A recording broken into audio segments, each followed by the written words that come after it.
Good afternoon, ladies and gentlemen. It is here, Championship Saturday from the XL Energy Center, and it features a terrific Class A matchup between the Hermantown Hawks and the Mammal Moose Monticello Annandale Maple Lakes. Let's head on down now to Dave Wright with our starting lineups. Today's game is the Class A Championship between the champions of Section 5 with a record of 23-6-1, the Monticello Annandale Maple Lake Moose, and the champions of Section 7 with a record of 28-1-1, the Hermantown Hawks. Before we meet the entire rosters for both teams, let's meet the cheerleaders for Hermantown.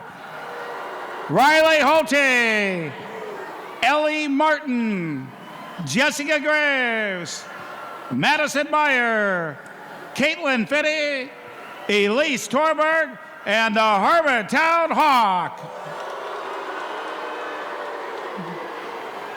Now let's meet the entire rosters for both teams. First, let's meet the Moose.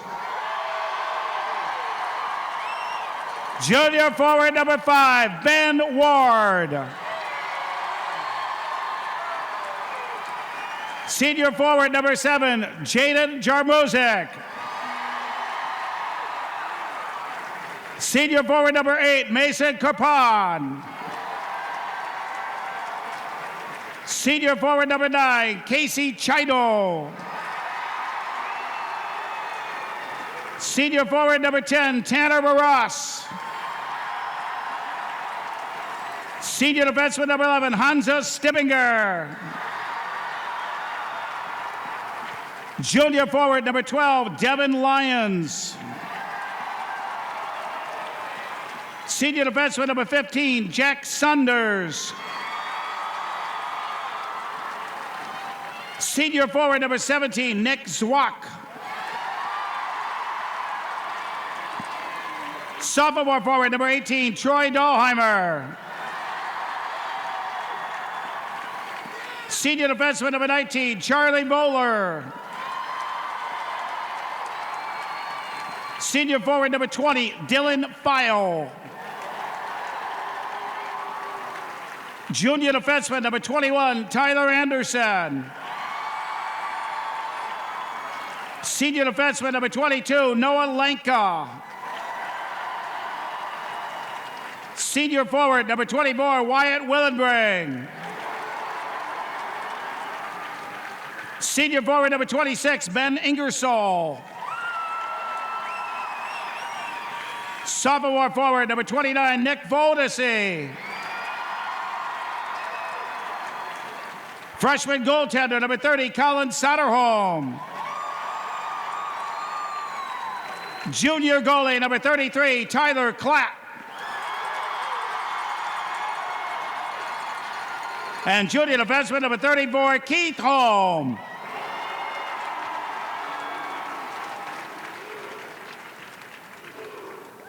The assistant coaches are Dan Miller, Mark Marcotte, Nate Sunderman, head coach Eric Nelson. The Monticello Annandale Maple Lake Moose. Now let's meet Hermantown. Junior goaltender number 1, Austin Hess. Senior winger number 4, Matt Valur. Junior defenseman number 6, Trent Medell. Junior winger number 7, Jacob Herder. Senior center number 8, Jesse Jocks. Sophomore center number 9, Brady Baker. Senior defenseman number 10, Dawson Petrusa. Senior center number 11, Ryan Sandelin. Senior defenseman number 12, Dylan Sandberg. Senior center number 13, Parker Simmons. Sophomore defenseman number 14, Darian Goetz. Senior winger number 16, Logan Jugnick. Junior center number 18, Tyler Watkins. Senior winger number 20, Dylan Colquist. Sophomore defenseman number 21, Sam High. Sophomore defenseman number 22, Elliot Peterson. Junior center number 24, Brandon Schmidt. Junior winger number 26, Jake Hausman. Senior defenseman number 29, Nolan Halverson. And senior goaltender number 35, Cade McKillen.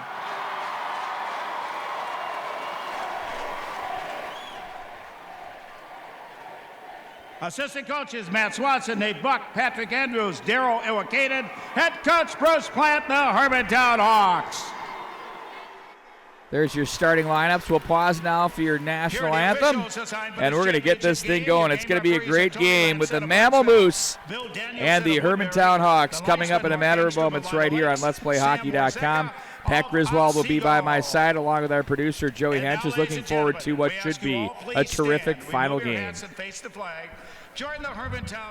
We've been dealing with the inconvenience of getting our skates sharpened at hockey shops for decades. Now, many of us have kids, and we're dealing with it all over again. Up until now, there hasn't been a piece of equipment that was safe, easy to use, and accurate to allow the hockey player to maintain their skates at the pro level at home on their own time with their own equipment. The Spark Skate Sharpener delivers to every player a piece of equipment that allows them to maintain their skates at peak performance every time they get on the ice. If you don't have confidence in your skates and the edges that you have, you're not going to play the game that you're capable of playing. When I first heard home skate sharpener, yeah, I've heard of that before. You know, it's too hard, it's too big, it's too messy, all those things that I thought about when I think about skate sharpening at home. That's not what this machine is. You push a handle, you stick your skate in it, you push a button, and 2 minutes later you have a sharp skate. I think that it's just one of those things that people have lived with till now, because there was no other solution. To me, I think this is exciting because it changes all of that. We've taken the existing grinding technology that was out there and packaged it to be really a consumer product and a friendly product that's easy to use. It has sliding guards that make sure that the skate is properly clamped and you can't get your fingers inside there. The only debris generated in our skate sharpener are the small particles of your skate blade. And for that, we collect those into a removable dust tray. And in addition, we have a HEPA filtration system. So it's very clean and it can be used throughout the house. It's the last piece of equipment that isn't equal to the professional. Well, it's been 2 overtime games right now, Pat Griswold, for this Hermantown team. A little bit of a surprise, wouldn't you say, coming into this? Yeah, I think if you talk to anybody, I think everybody kind of anointed them the champs, and they were going to roll, and there might be 2-3 running time games, or maybe the only one that everyone was thinking it was going to be Hermantown and Delano, and that might be a tight one. But yeah, it's been interesting. Indeed, it has been interesting, and once again, these two teams come from different places. Just 2 years ago, the Mammal Moose were in the Class 2A. They lost their section semifinal game to then state tournament entrant Bemidji Lumberjacks. That by a score of 6-0. For the Hawks, this is like their 3 millionth straight appearance to the state tournament. Yeah, it's eight in a row well, for the 8. Hermantown. Yeah, it feels like it. Yeah. It feels like it. But, it wouldn't be right if they weren't here, though. Oh, for Let's sure. be honest. For sure. I mean, they are clearly the villain in this matchup, and you love to have a villain and a good guy.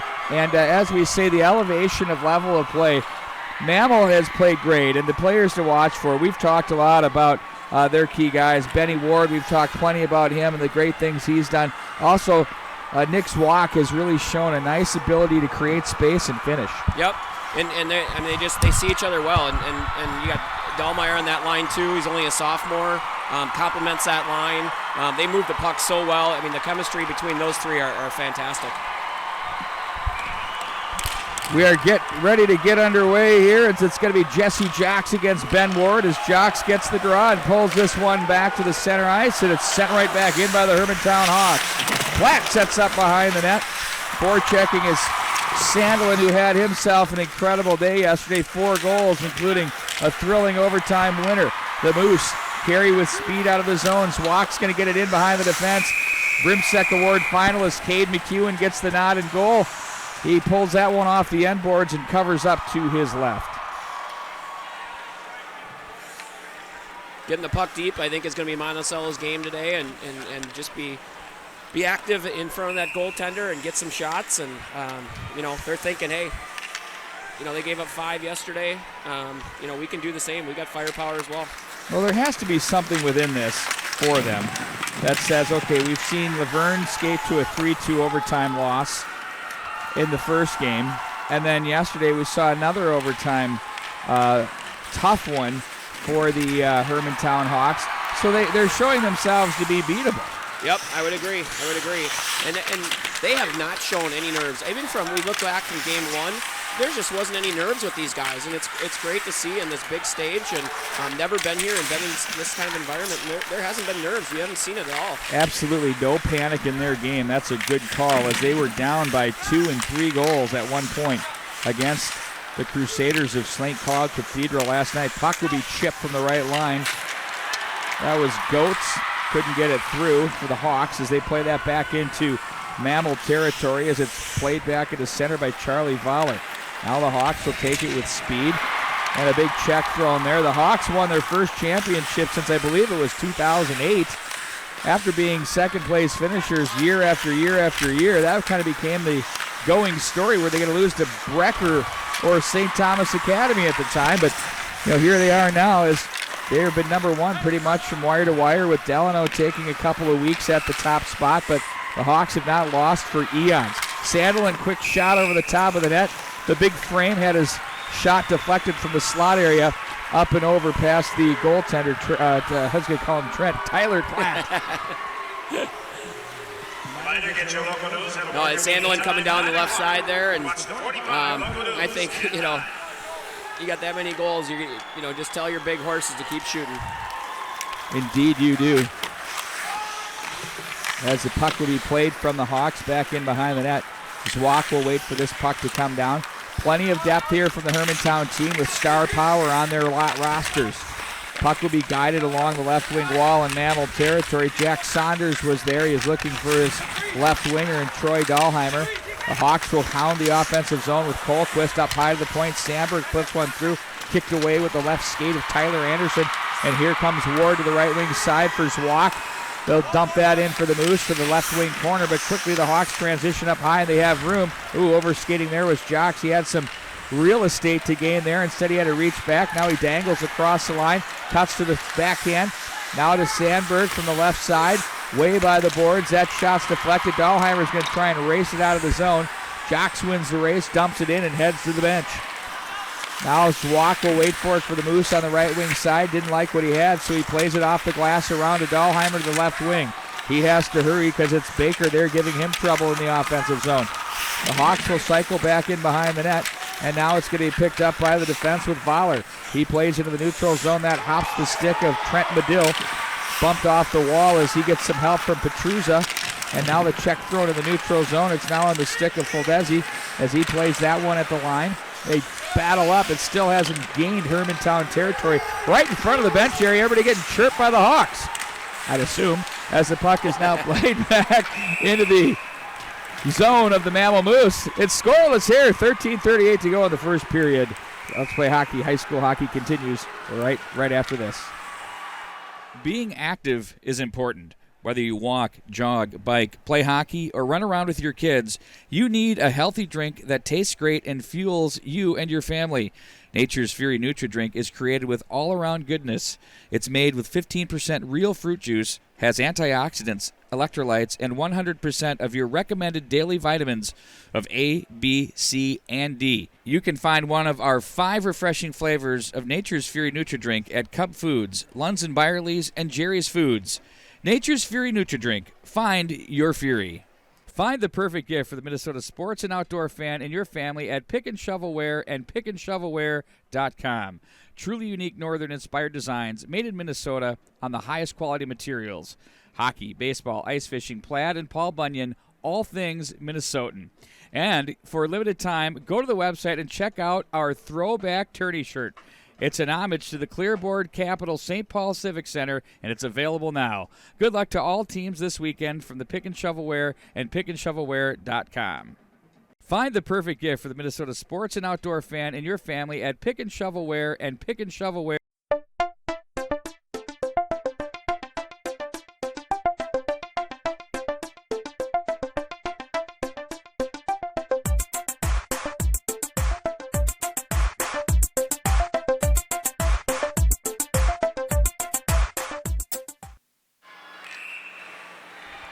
Will face off inside the Hawk zone to McEwen's right. Ward with a big face-off.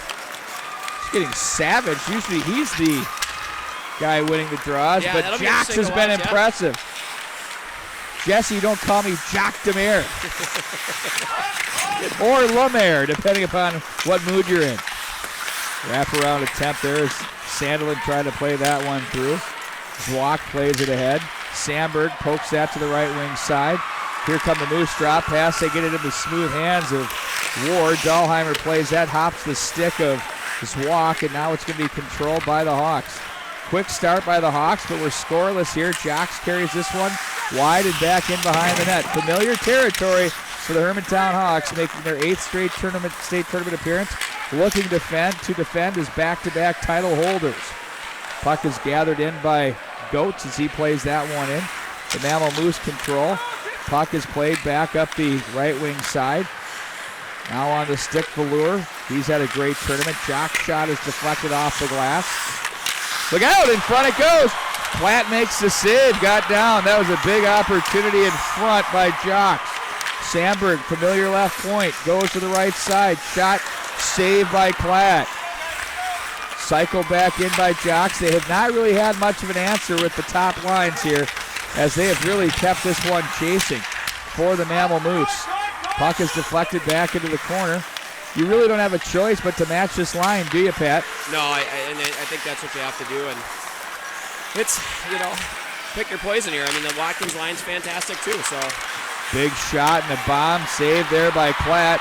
Back out of the zone come the Moose. Oh, Zwak makes a move. He's got a man in front, chips a pass, and that just misses the mark. Oh, my word. Poldesi came off the bench, and I love the little compete on Zwak. This kid's a great player. And you know what? If he buzzes me with a fastball at Xavier, I'm going to say, wow, this kid is for real. No, Zwak came down that right side, made a nice move around the defenseman, came in and tried to hit Dahlmeier on the back side and just chipped it wide. Oh, it was a perfect sauce pass on the way in, too. Dahlmeier had the right idea. It was there. It just chipped over. Face off. Jarmuzik for the Moose. Now they control from the right side. Anderson pushed that one in. Pulled out of the zone and outletted quickly there by the Hermantown defense. Sent right back in, wide of the mark. And it's going to be Nolan Halverson. Left wing for Velour across the Moose line as he leaves a drop pass. Shot that's batted down by the defense. In front it goes, loose puck. Oh, and Platt slams the door from a short angle shot there. That was right on the doorstep. Yeah, Platt's going to have to be their best player today, no doubt.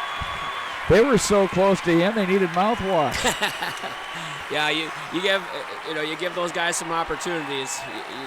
You saw almost like a little mini 2-on-0 in front of the net, but they're going to have to shore that up. That's about as point blank as point blank could be, and the goalie was still coming over from right to left. No, he got there and controlled the rebound. And Jarmuzik goes for a penalty at 5:36 for a roughing. That was for a little dust up off the side of the cage, and now the power play goes to work for the Hermantown Hawks. Hey, Benny Ward just got even on the face-off, won that face-off. He's working his way back into the mix. Now, Shorty, I think we saw one of those from these Moose yesterday. Yep. It was a tough goal for the Northfield Raiders to take. Yep, and then there was one on Wednesday as well. So look out, they've got some skill in Zwak and Ward up front, but this is the Hawks of Hermantown. No disrespect to the field, but you never know. Now it's Sandberg, ton of talent on this unit. They play it down to the right side. Up high it goes to Sandlin. Sandberg Backdoor, save. Platt really calm, moving well back on the net for the Mammal Moose. Yeah, Holm was there. Yeah, they really try to get the puck up to Sandberg and Sandlin, either let them shoot or they want to get the puck over. Why not redirect? Rebound! That one just misses. Oh, they nearly tug it home. Off the back door, the bid there by Tyler Watkins. And they continue to battle. Uh-oh, here they go. The Moose are going to transition through the neutrals. Walk wants to dangle, and offside was Ward. Yeah, I was saying there, Pete, I think, the puck's getting up to Sandlin and Sandberg. Let those guys just hammer it away. You've been playing since you were a young kid. You've developed a passion for the game. Now you're ready to take it. You can see the ice so well. He either's going to shoot it. You got Jesse Jocks in front of the net. You got Fleur on one side. You got Watkins. Wow. I mean, who do you tie up here? But Platt made an incredible save on the redirect from Jocks, but a perfect screen was backed right into him. And then he had to make a recovery save with the left pad. Well, and that's the key too. Is as well as Sandlin can shoot the puck and Sandberg can shoot the puck, it's that guy in front of the net causing some havoc. It doesn't show up on the score sheet maybe for an assist, but he's causing all the flurry in front. Left wing side now, second unit on for the Hawks. Long shot, pad save, rebound, sits loose, and it's poked up to the right wing side. Battle won. Nice job there by the Hawks. Peterson with it, plays to the left wing side. Simmons back for Peterson, walks and shoots. That's blocked up high. Nice play there by Chido. Back door, Simmons misses off the end of the stick. Herder's on, they kill off the penalty. Oh, they had a man in front. And a penalty coming up. Off the ice goes Platt. Mammal will enjoy the power play as they dump it in. It'll be picked up by Goetz. And now we get to see the Moose power play go to work. Well, the nice thing is that Ward and Zwak were off the ice. They weren't killing right there, so they'll be able to come on. Now they got the TV timeout. And they get to rest up the big fellas. We'll be back with more as high school hockey continues right here on Let'sPlayHockey.com. I'm Jason Withy. I'm from Pacific Rink. I love hockey. A couple years ago, I had this idea for a bag. It came out of frustration. I had 4 bags in 2 years. I was sick of it. So I said, well, screw it, I can design a bag. So I talked to some of my teammates, I talked to players, and I came up with what I think is the ultimate hockey bag. We set out creating 2 bags. The player bag was designed for players, by players. We didn't take any shortcuts. I wanted to make sure that this bag would last you a long time. The Pond Pack was designed for coaches, parents, refs, the outdoor player, basically anyone that doesn't need to bring their entire bag of equipment. One of the great things about this bag is it looks like an everyday rucksack with hockey functionality. So when you're not on the ice, you can use this bag for everyday life. Each of our bags comes in 3 awesome colors: black, red, and navy. We love hockey, and we believe we've created the ultimate pair of hockey bags.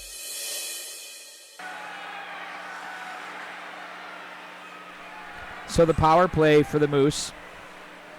What they're proving here, they're going to be a problem, I think, Pat, for the Hawks, is going to be their quick striking transition game. If they can get them sucked in a little bit deeper, their wings are so good off the breakout, and they can create energy through center. There are 2 lines that they run exclusively pretty much for Mammal. Could be a problem here. Right, but the only thing that I worry about with them is how tired are they going to get, because Hermantown does run 3 lines, so we'll see. Stibbinger back in behind his net as Sandlin wins the draw and races it up ice and throws it in. Zwak now takes over from the right wing, gains Hermantown turf, brings it back in behind the net. Dahlheimer is there. Zwak fights a battle off the end line. Now it's handled by Chido, checked on the play. Big one there by Petruza. Stick gets in on Dahlheimer. Better be careful. Nearly had a hook there. Hawks will get possession and send it to center, but not down. Ward gains the line, gets away from one man. Here comes Ward to the corner. He escapes in control up to the line to Zwak. Now to the right wing side. That's Stibinger's shot. Ooh, that was in on the goaltender. McEwen makes a nice save with the pad. Up high to the top. The Moose can't work right now. Ward's big shot's blocked. Puck is not cleared. Off the board. Sandlin will come over and make the play as he throws it through center as it deflects away. Now Platt sets up off to his right in the Mammal goal. Stibbinger comes over. Right wing on the breakout for Zwak. He'll gain the line. 44 to go in the period, or the power play. Out front, Batted down by Zwock, get on goal as that's stopped by McEwen. Yeah, another thing to look out on this power play and PK is Hermantown really presses at that blue line and doesn't give it any territory for them from that zone entry standpoint. So, Monticello, I don't think they've faced that yet in these first 2 games, so we'll see if there's any adjustments that Coach Nelson can make. Do you get it deep? Do you try to move it from, side to side? But interesting to see how they approach it. Since Chido pushed that one in on goal with his hand, it's officially a hand pass, so they're bringing it all the way down. 39 to go on the power play. Ward to take the face-off. He went in against Watkins, and it's sent back in behind the Moose goal as they work their way up to the right wing side. Stibbinger outlets to the left wing, rink wide. Now Ward is east-west, very impressive. Chido swatted at there. Now it's Dahlheimer. Big bomb taken there by the left side. That was Zwock. Now it's Stibbinger with it, walks up high. Chips over to Ward, top of the right circle. Ward with it. Stibbinger, not enough juice on that pass. Nearly got picked off. Ward down low they go. Now it's Dahlheimer back for Ward as the Hawks step on the ice full strength. Full coverage now in the defensive zone. Off the board, Stibbinger holds the line, and he tries to play it down. Instead, out of the zone, it's Sandberg. Outlets to the right wing side. We're scoreless in front. Maybe not for long. There's a chance. Whoa, loose in front. I don't know. It came out of nowhere, but they call that one dead. Yeah, they got him when they were tired at the end of that power play. They were out there for that full 2 minutes, and and Hermantown was going through a couple different line changes there, and they caught him when they were tired. So, the big story, the first couple days has been Hermantown shots, 57 the first game, 66. They already got 10 shots, 10-0 here. If you're Monticello, you got to work for a couple shots here. On goal. It's not like they haven't had chances. I thought there was one that got in on the pad there. Yeah, it looked like a toe. It should probably be one, yeah. We're being a little nitpicky down at the score box, right? Yeah.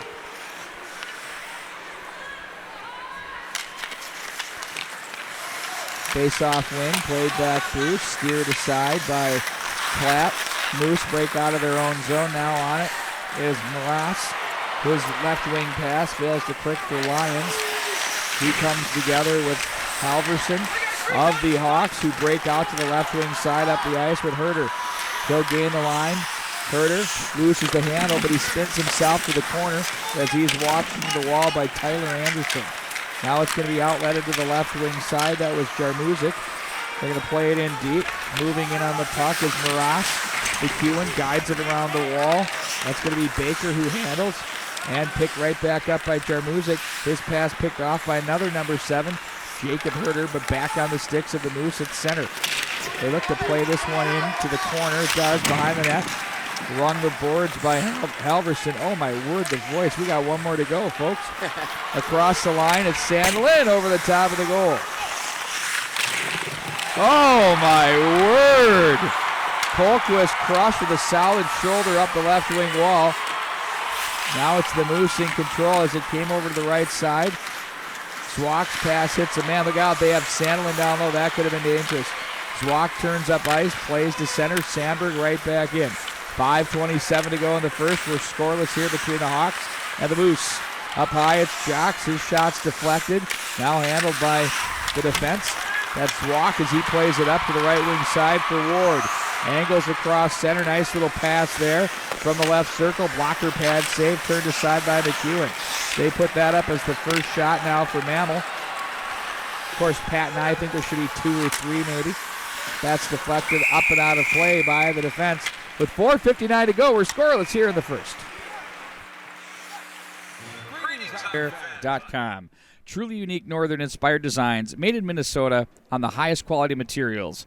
Hockey, baseball, ice fishing, plaid, and Paul Bunyan, all things Minnesotan. And for a limited time, go to the website and check out our throwback tourney shirt.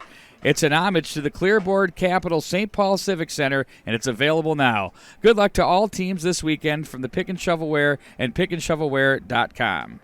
Find the perfect gift for the Minnesota sports and outdoor fan and your family at Pick and Shovelware and pickandshovelware.com. Truly unique northern-inspired designs made in Minnesota on the highest quality materials. Hockey, baseball, ice fishing, plaid, and Paul Bunyan, all things Minnesotan. And for a limited time, go to the website and check out our throwback tourney shirt. It's an homage to the Clearboard Capital St. Paul Civic Center, and it's available now. Good luck to all teams this weekend from the Pick and Shovelware and pickandshovelware.com. Find the perfect gift for the Minnesota sports and outdoor fan and your family at Pick and Shovelware and pickandshovelware.com. Truly unique northern-inspired designs.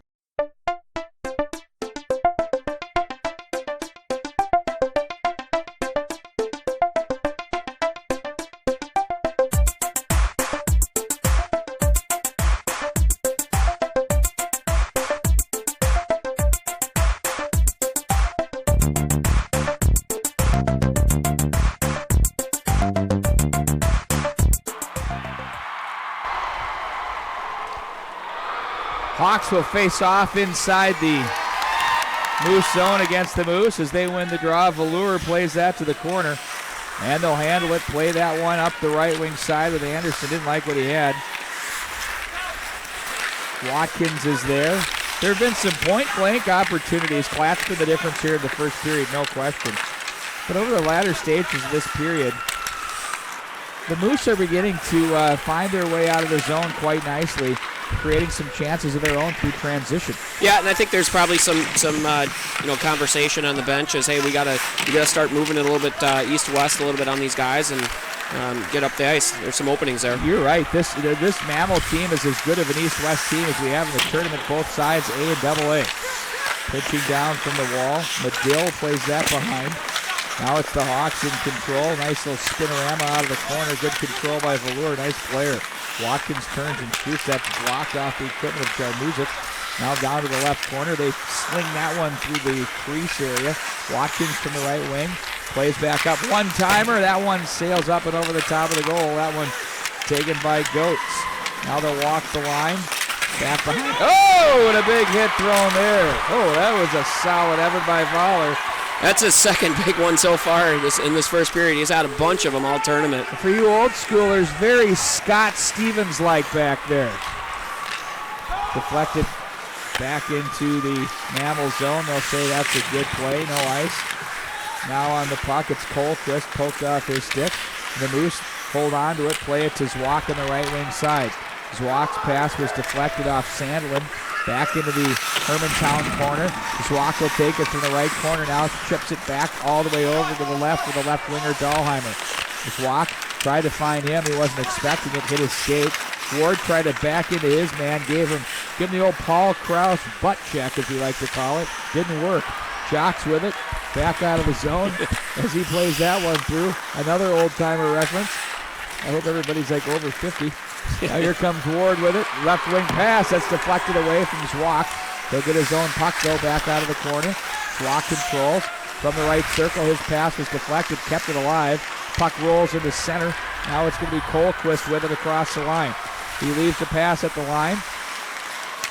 Pulling away from one man and carrying it deep is Jocks. Ooh, he gets a stick chopped right in the elbow there by Anderson. They let that one go.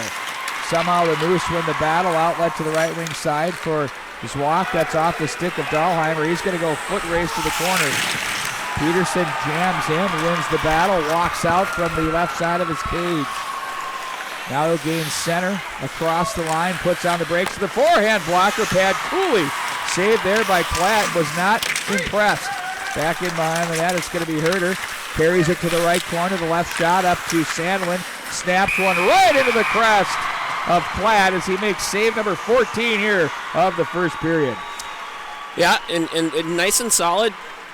Saw the puck, and you know, again, we talked about it yesterday. These goaltenders are very, very good. That's why they're here. That's why their teams are here. They see that puck, they're going to stop it 9 out of 10 times. So as long as Monticello can keep those shots to the perimeter, you know, who cares? I mean, they got 13 shots against, but, you know, it's still 0-0. Who cares? Shot from the slot area, deflected. It's trickling wide of the net, but jumping out to the bottom of the circle. Klatt wisely covers that one up. Absolutely packed lower bowl again. The club level's looking solid. And we're starting to get into the ends again of the the suites are looking solid and getting into the ends of the club level. Another nice crowd assembling here in the Class A. Curter plays this one off the boards. I would liken the Hermantown Hawks to the Chicago Bulls of the Jordan era as far as, so good. And everybody around them gets better to eventually take their shots at them to beat them. Yep. And you're going to get everybody's best game. We said in the pregame is, hey, these games are tight. Well, yeah, but you're going to get, they're the number one team, and if you don't play scared and feel like you can compete. That goes off, flat, off the boards, and he covers.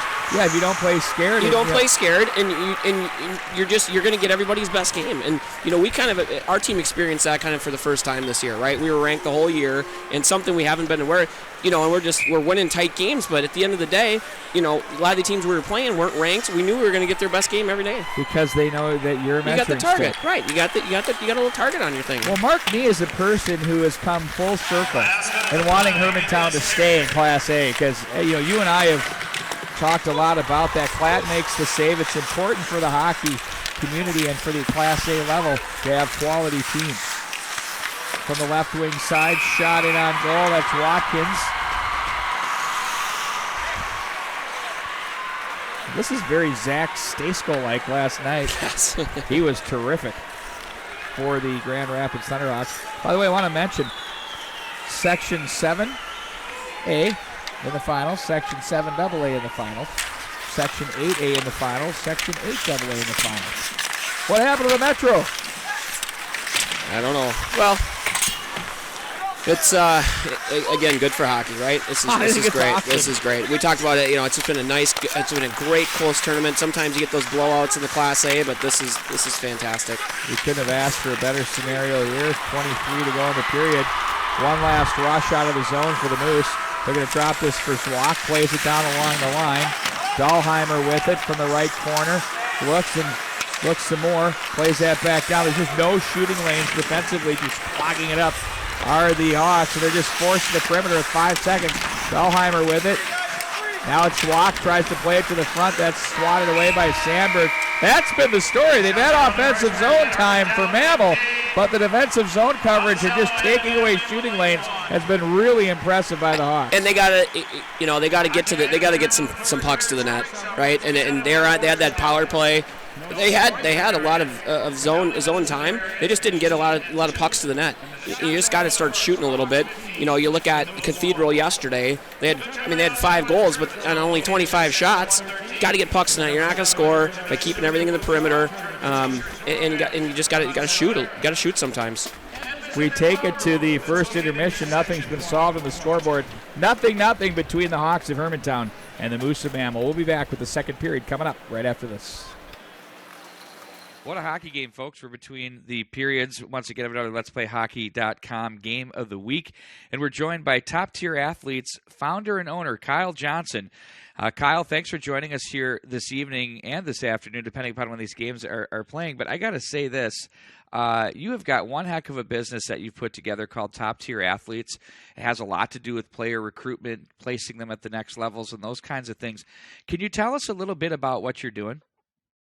Yeah, Pete. Well, first, thanks for having me. I really appreciate it, and I'm excited to get into the hockey arena here. So, the product I put together was really initially for my son. I have a marketing and web development background, and my son, who is actually a soccer player, is looking at going to the next level and playing in college and beyond. And I wanted to come up with a solution for him to be able to market himself to other colleges, other coaches, recruiters, and didn't really see a very viable solution out there. I've used a number of different services, and they just really weren't what I was looking for. And again, I want to say this, I come from a marketing background, so I'm a big visual guy. So a real key thing to me was to create a product that was like, if you were to go to a marketing agency, this is what you would get. You would get a very high-end, very visual product. And when you look at a lot of the other products out there, you just get a very templated system. It looks pretty old. I mean, it looks like websites of the, early 90s.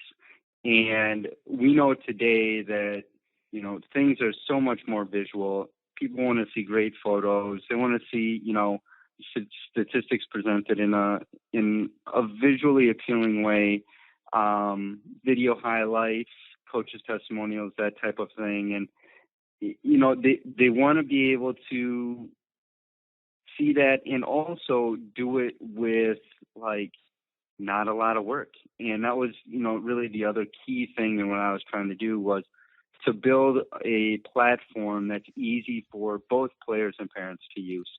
So it's interesting. We see a lot of the what we would term family advisors or people that help with the process of getting into the next level, and really what's being learned out there is some can kind of overdo it with the emails and those kinds of things. And I think coaches can kind of get a little bit burnt out on the hammering of the inbox, so to speak.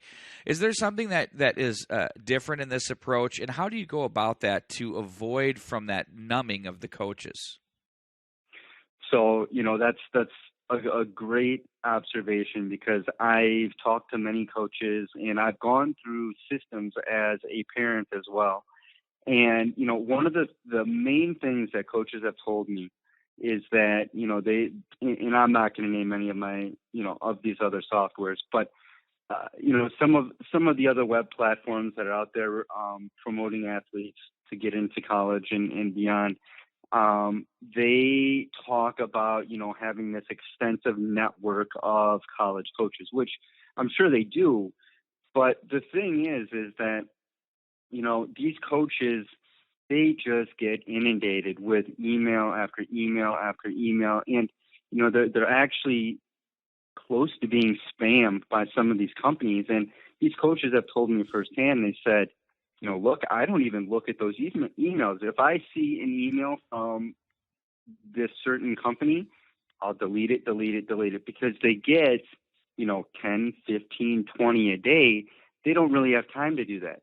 I said, well, what would make it so that, you would get to, see these athletes? And they said 10 times out of 10, if we have an athlete that directly contacts us from their personal email, we'll read it and take it into consideration. Now, that email, there has to be some substance in that email. The athlete has to do some research on that specific college or specific team, show some effort. Sure. But if that's coming from the individual athlete, the coach will open that up 10 times out of 10. Where if they get an email from a service they may subscribe to, that, they're not even getting emails because they're deleting them, because they're getting just bombarded by emails day in and day out by these other services. So what's very important to note here is this is really a user-based driven product that you've put together here.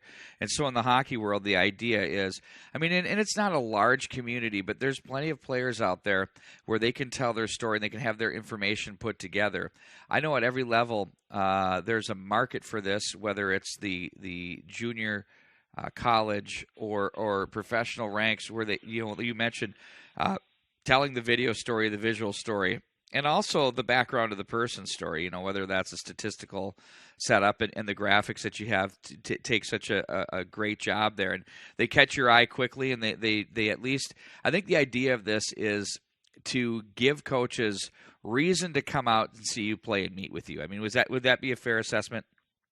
100%, absolutely. And one of the features that we have is a scheduling calendar on the site that players can actually go in and put in their games, practices, if whether they're going to be at a tournament or not.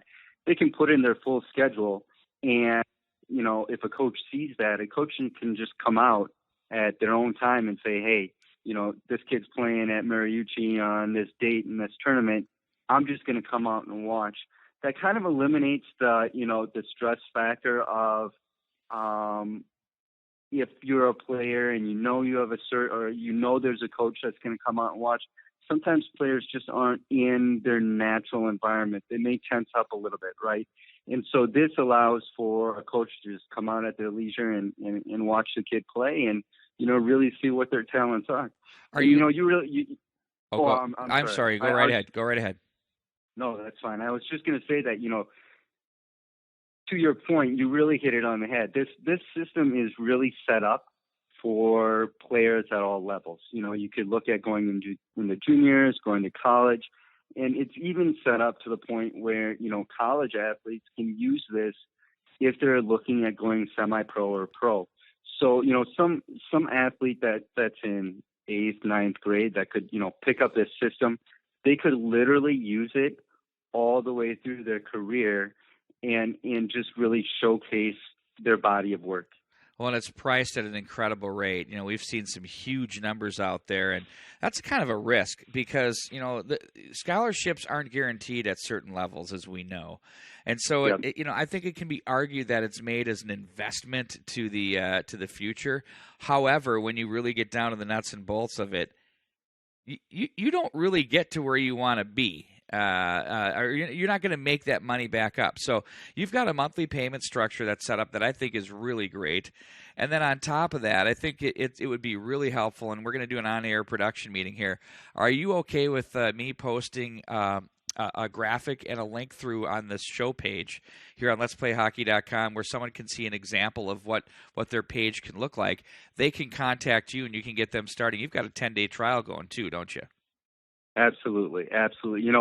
First and foremost, I'm a parent and I've gone through the process and I'm going through the process, and I don't want to gouge families for money. That's not my intent at all, right? My intent is to put out a product that athletes are going to use, that families are going to use to help, promote their athletic ability.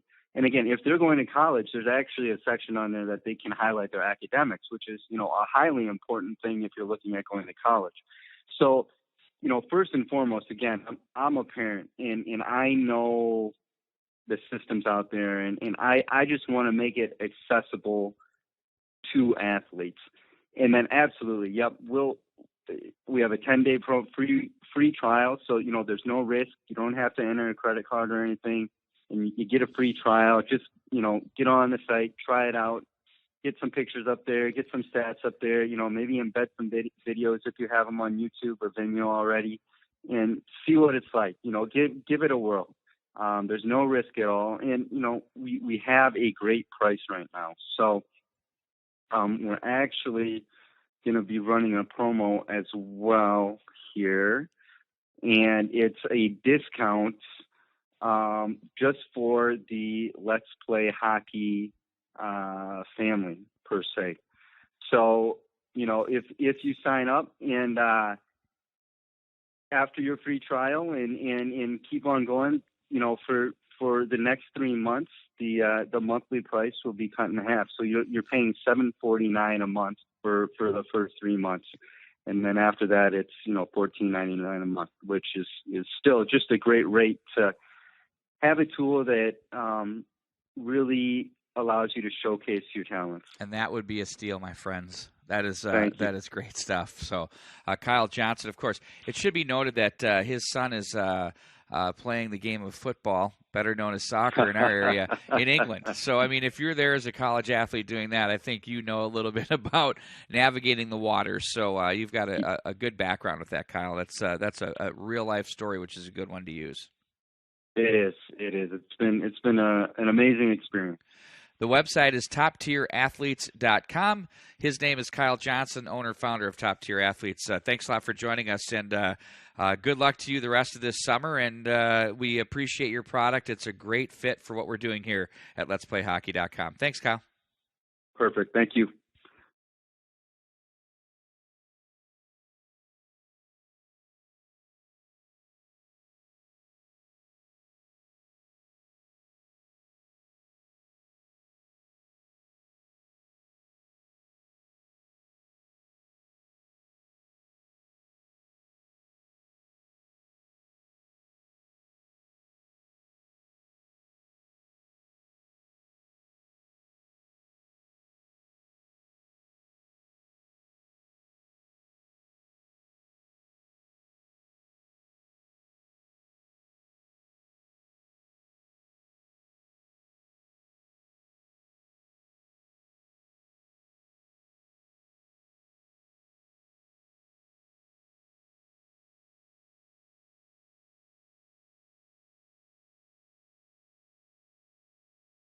Gemini Athletic Wear's Chris Bonvino.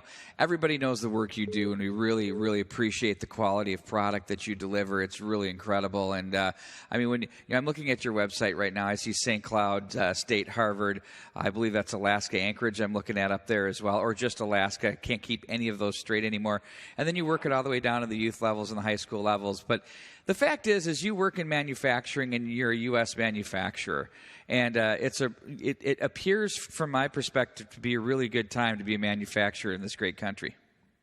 Well, we're hopeful, and knock on wood, that there's a resurgence in American craftsmanship and American businesses, American jobs, and we're feeling pretty good about the future right now. The quality of the product that we make, and I mentioned this to you before, but when people buy from us, buying American used to mean something, but I don't want people to buy from us just because they're doing us a favor and buying American. I want them to buy from us because we have a product that is 10 times better than anything that's coming from offshore. In terms of the fabrics, the craftsmanship, the quality. These things are important. This is an art to us. We take it very seriously, and we take a great deal of pride in it. It's not a commodity. We are all dialed in on all the people here. I mean, have genuine pride in what they produce. Can I jump in on the fabrics for a minute? Yeah. Because I've always felt as though your jerseys are just they're a cut above, and they're better. They have the right feel and the right temperament to the player, to the body, and what's required there. What kind of processes do you go through, and how have you drilled it down to where you need to be on your fabrics now? Well, we've actually gotten into the science with this as the dry fit fabrics have become more the standard. We've actually gone out and have proprietary fabrics. We've worked with designers. Welcome back to the XL Energy Center. We prepare you for the second period of a scoreless tie between the Hermantown Hawks and the Mammal Moose. And among the media types, the Jackals like ourselves, Pat Griswold, it's agreed that the Moose are getting shafted out of shots on goal by official scorekeepers. There might have been one or two there. There might have been one or two there, no doubt. Yep, why not? But that being said, they got to put more pucks to the net. No right, they're on that question. Power play. Everything's on the perimeter. Just shoot the puck. They're not, right? they're Don't not get getting fancy. anything in from the dots in. You got to credit Agreed. the And Hermantown Hawks. They've seen the drill. They get it. Yep, and you got to go to the net a little bit more too. So, but hey, Coach Nelson, you walk in, you tell your guys, hey, it's 0-0, right where we want to be. Just like the start of the game, who cares about the shots on goal, whether they're right or they're wrong? Who gives a darn? Correct. It's the old, you know what? And we can play with them. That just proves we can play with them. Just walk across the line. Oh, my word! Another big check at center ice. That was by Stibbinger. As he absolutely, whoever that was, is picking himself up in pieces off the ice. It's been a physical affair here as the Moose have inflicted some punishment. And that just goes back to what we talked about before of them just not being scared, right? Hey, we're just as strong. We're just as tough. We can skate with you. Oh, that was Colquist again. Got right up. What a tough kid he is. Wow.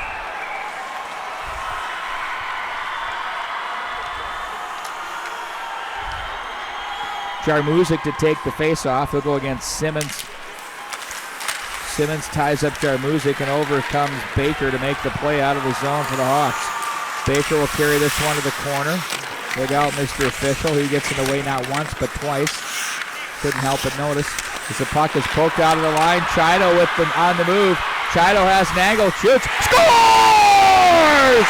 Oh, he goes far side! A bullet to beat McEwen, and it's 1-0 Mammal.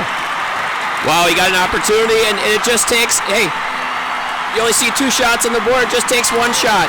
You get in, you get your opportunities, fellas. That's the message. We get opportunities, got to bury it. Chido comes down, hard snapshot just inside the pipe. I think it hit the little padding right there.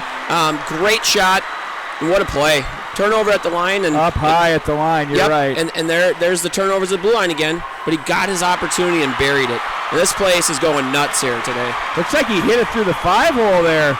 Didn't look like it from up top here, but, yep, 5-hole. Wow. You're right. Yeah, look far side, but, yeah, it was 5-hole. So the Hawks find themselves in familiar territory here at the XL Energy Center, behind. It's been kind of a common theme for this club. They played well enough to be up by 3 after 1. Instead, they're tied. His class been terrific. Now we'll see what happens as far as the Moose are concerned. Do they get a little excitable, or do they stay within their game? Across the line, it's going to be Dahlheimer with it. Plays over for Ward. He can skate across the line for the Moose. Wanted to make a move on the defense as he's stopped there on a nice check by Peterson. Hawks will play it to Voller to the left wing side. Zwak goes up the wall, pinch down, shovel down. Zwak pokes it to the corner, tries to win the race to the loose puck. And it's going to be pulled out of the zone by the Hawks. Swing the left wing pass. Now it's going to be picked up by the defense. That's Stibbinger with it. He had the big tone-setting check on Colquist to start the period. Klatt swats it behind the net. Outlet to the right wing. Zwak. Uh-oh, here comes Ward. Turnover. Get on goal, breakaway. Scores! Oh! He goes to the forehand. Oh, it's a frenetic XL Energy Center as the Mamalose go up by a score of 2-0. Wow, that's the guy you want on a breakaway if you're Monticello. And we've talked a lot about him in this tournament. Defenseman jumped up, tried to intercept the pass, missed it right by the red line. Actually, a turnover at the red line. Benny Ward comes in on the left side. A couple of fakes. God. Great composure. Goes to his forehand and just tucks it in. This kid, this is a coming out party, man. He better get some offers after this weekend, I'll tell you right now. Yeah. If he doesn't, you guys are blind. How about that? Just a ton of composure. Great celly. Oh, my word. Oh,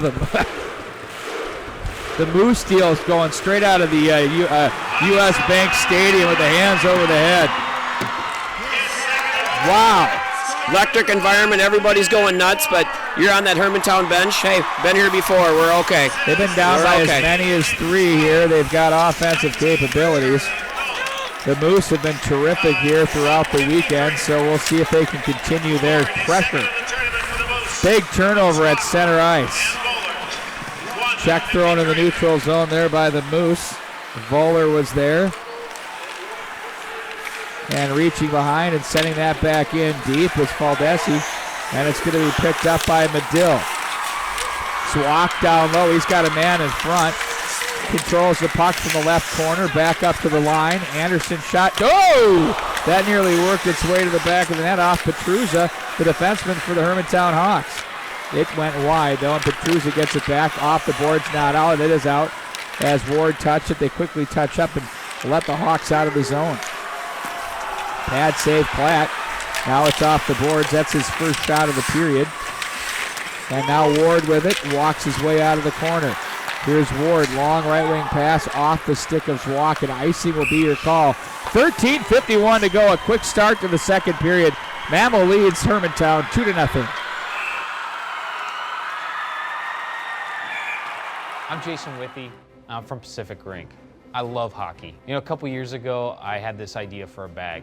It came out of frustration. I had 4 bags in 2 years. I was sick of it. So I said, well, screw it, I can design a bag. So I talked to some of my teammates, I talked to players, and I came up with what I think is the ultimate hockey bag. We set out creating 2 bags. The player bag was designed for players, by players. We didn't take any shortcuts. I wanted to make sure that this bag would last you a long time. The Pond Pack was designed for coaches, parents, refs, the outdoor player, basically anyone that doesn't need to bring their entire bag of equipment. One of the great things about this bag is it looks like an everyday rucksack with hockey functionality. So when you're not on the ice, you can use this bag for everyday life. Each of our bags comes in 3 awesome colors: black, red, and navy. We love hockey, and we believe we've created the ultimate pair of hockey bags. You've been playing since you were a young kid. You've developed a passion for the game. Now you're ready to take your next steps. With top-tier athletes, you can easily build a website to promote your talents to scouts and coaches. With profile information, beautiful stats, photo and video galleries, you can showcase your skills. There is no coding involved, and it is super easy to set up. Start today for free.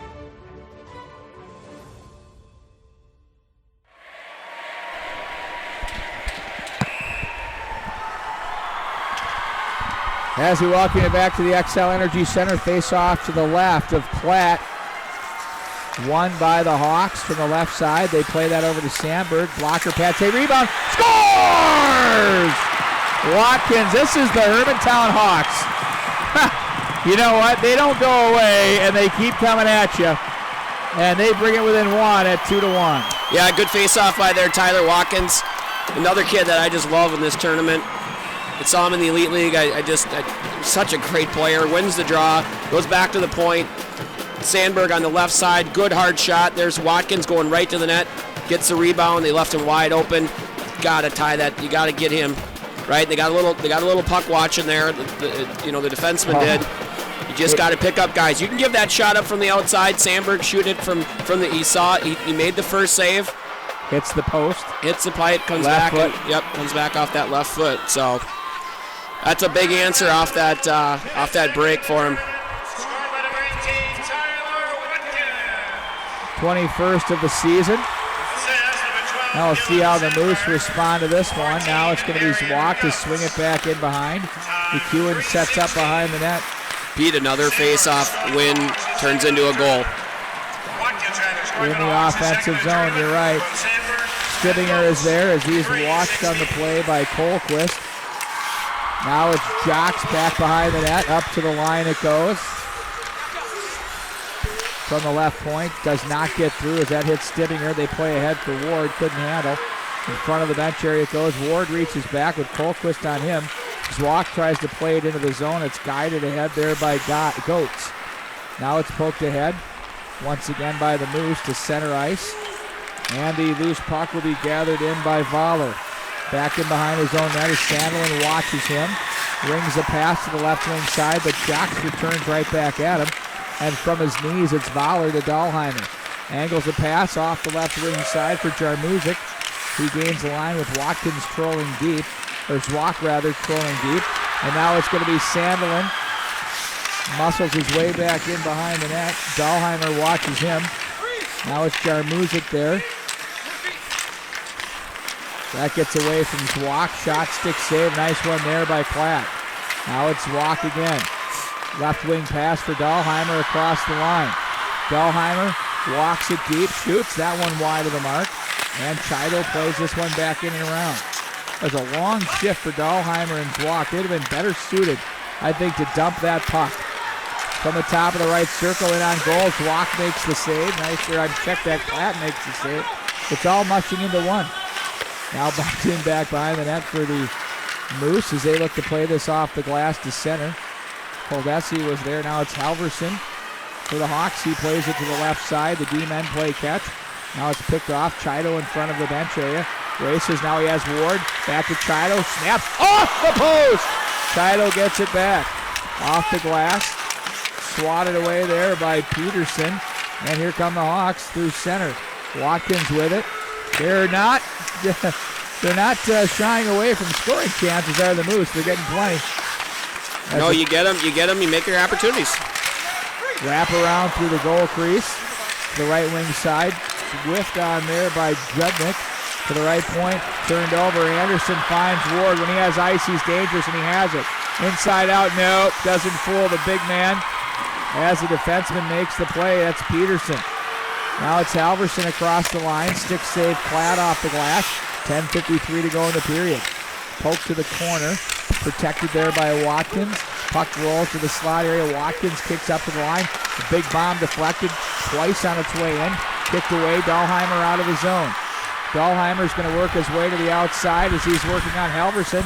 His shot ramps up and out of play and will face off inside the zone. Is a good chance there once again off the rush. Long shifts though for the Moose. That could have an impact. And it could, especially in the second period too, where the bench is so far away. You're tired, you got to get a change. You can't come down on that offensive side if you got a 1-on-2 or 2-on-2 or whatever. Not that you don't want to have puck control or anything like that, but when you're tired, you got to make a change, except when you're playing two lines. Big time tie-up between Simmons and Jarmuzic in the face-off circle as the puck is totally battled for off the right wing boards in Hermantown turf. They play it back up into the neutral zone. Backpedaling for the Moose is Saunders. He gets away from one man off the glass. That gets away from Dahlheimer. It's sent right back in behind. Cut off by Platt. Outlet to the left wing. Handled by Dahlheimer. Looks ahead. And now it's a big check thrown there.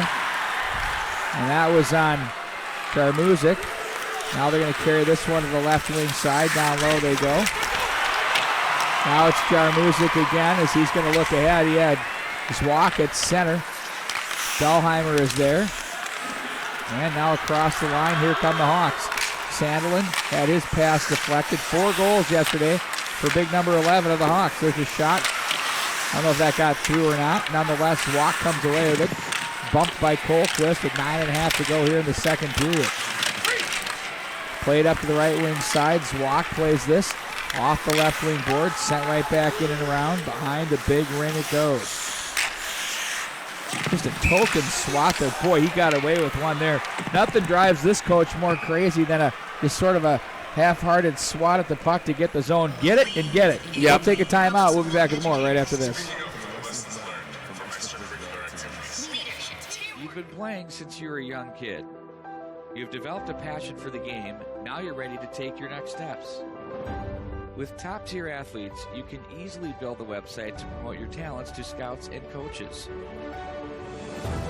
With profile information, beautiful stats, photo and video galleries, you can showcase your skills. There is no coding involved, and it is super easy to set up. Start today for free.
And we welcome you back to the XL Energy Center. This thing is getting really interesting, folks. Once again, our coverage continues here from the XL Energy Center. They pin up against the boards. Off the side of the Mammal Moose net. Long pass for Dahlheimer. Leaves up for Ward. And that shot's turned aside by McEwen as the puck is played back out of the zone by Sandelin. Sandelin cuts back to the forehand, tries to center a pass to the slot area, nobody home, and it's going to be played back out of the zone by Ward as he carries it down low. Fights off a check there from the defense on the play that was Petruzza as they'll play off the left corner as McEwen from Hermantown in net looks on. Swak tried to one-hand it back over to his man. Ooh, they got a stick in there. The crowd all over that looking for a hook. Shot over the top of the goal. The knowledgeable Minnesota State High School hockey fans know their puck. From the right corner. Look to the slot here. Don't forget tonight we have the championship game, the All-Northern Final. Moorhead and Grand Rapids. There's a shot that deflects down low. Score! I don't know. Did he get a glove or a post? I think it was pipe. Was it pipe? I mean, it went right across. To see. My goodness, what a chance there for the Hawks down low. Jesse Jock still 2-1 Mammal. But you got lucky. Chant flowed from the Hermantown side, and, well, I suppose that's pretty apropos. Across the line, now it's Sandberg with it. Carries it low. Muscles his way to Reed Larson Award winner and Mr. Hockey finalist. Wedged off the puck. Back in behind the net. The Moose control off the glass to center. Textbook by Voller, as Sandberg has to regroup in his own zone. Finds his partner, Petruzza to the right side, back to Sandberg. At the line, Watkins down to one knee as he lost the handle to poke it into the right corner. Ooh, on the puck now with an opportunity on the centering attempt with Judnick. Couldn't get it. Carries instead. High slot over the top of the goal by Velour. Back in behind the net. The puck is run around the boards. That's too far for Choto as Jarmuzic watches his man. Foldesi is there. There's a long shot that's wide of the mark. Now Peterson comes over, plays that one back in behind for the Hawks. Velour jammed on the play. Nice check there. And out of the zone they go. The Mammal moves, but that's cut off at center and set right back in by the Hawks. They'll get a long change. Both teams changed. The only man that really stayed on the ice was Anderson. Found his man Dahlheimer off the bench. Now it's going to be Ward. Looks to position himself as he's checked on the play by the defense, Elliot Peterson. Pass is too long, 6:20 to go. You know, there have been a couple of really good Hermantown scoring chances, but they have not been as glorious as they were in period number one. Now the Moose with it, center break. Oh, mishandled by Ward. There's a chance. Oh, they nearly made good on that turnover. Hawks off the side of the net, turning, shooting, pad save. Another pad save. Platt in bailout mode. Oh, that's like the auto business. Across the line they go. Wow. You were just saying not a lot of good opportunities. Well, I think that changed that real quick. Wow, he did a nice job there. Back in behind the net it goes. Two big pad saves out of the butterfly left side of the net by Platt, who's dialed in. Now the Hawks try to work it across the line. They're stopped, and it's played back in. These two teams are bringing it here this afternoon. Dahlheimer across the center red, plays it in. McEwen will set up. Now it's Sandberg, turns it over. Oh, goodness. Ward, the wrong guy you want to give it to. Got checked and played neatly there by his partner as Goetz bailed out the Sandberg turnover. Look at the team play. Everybody's picking each other up. From the corner now. Puck will be run by Stibbinger up high. Picked up. Jarmuzic finds Foldesi, just sends it in. Steered aside by McEwen. Sandberg behind the net. Swung up the wall. On the play by Goetz. Nice play there. Oh, they nearly worked the 5-0. Closer than you think. A quick shot from the left side on his way in to the mark there was the center, Jaden Jarmuzic. It's 2-1 Mammal. We'll be back with more right after this.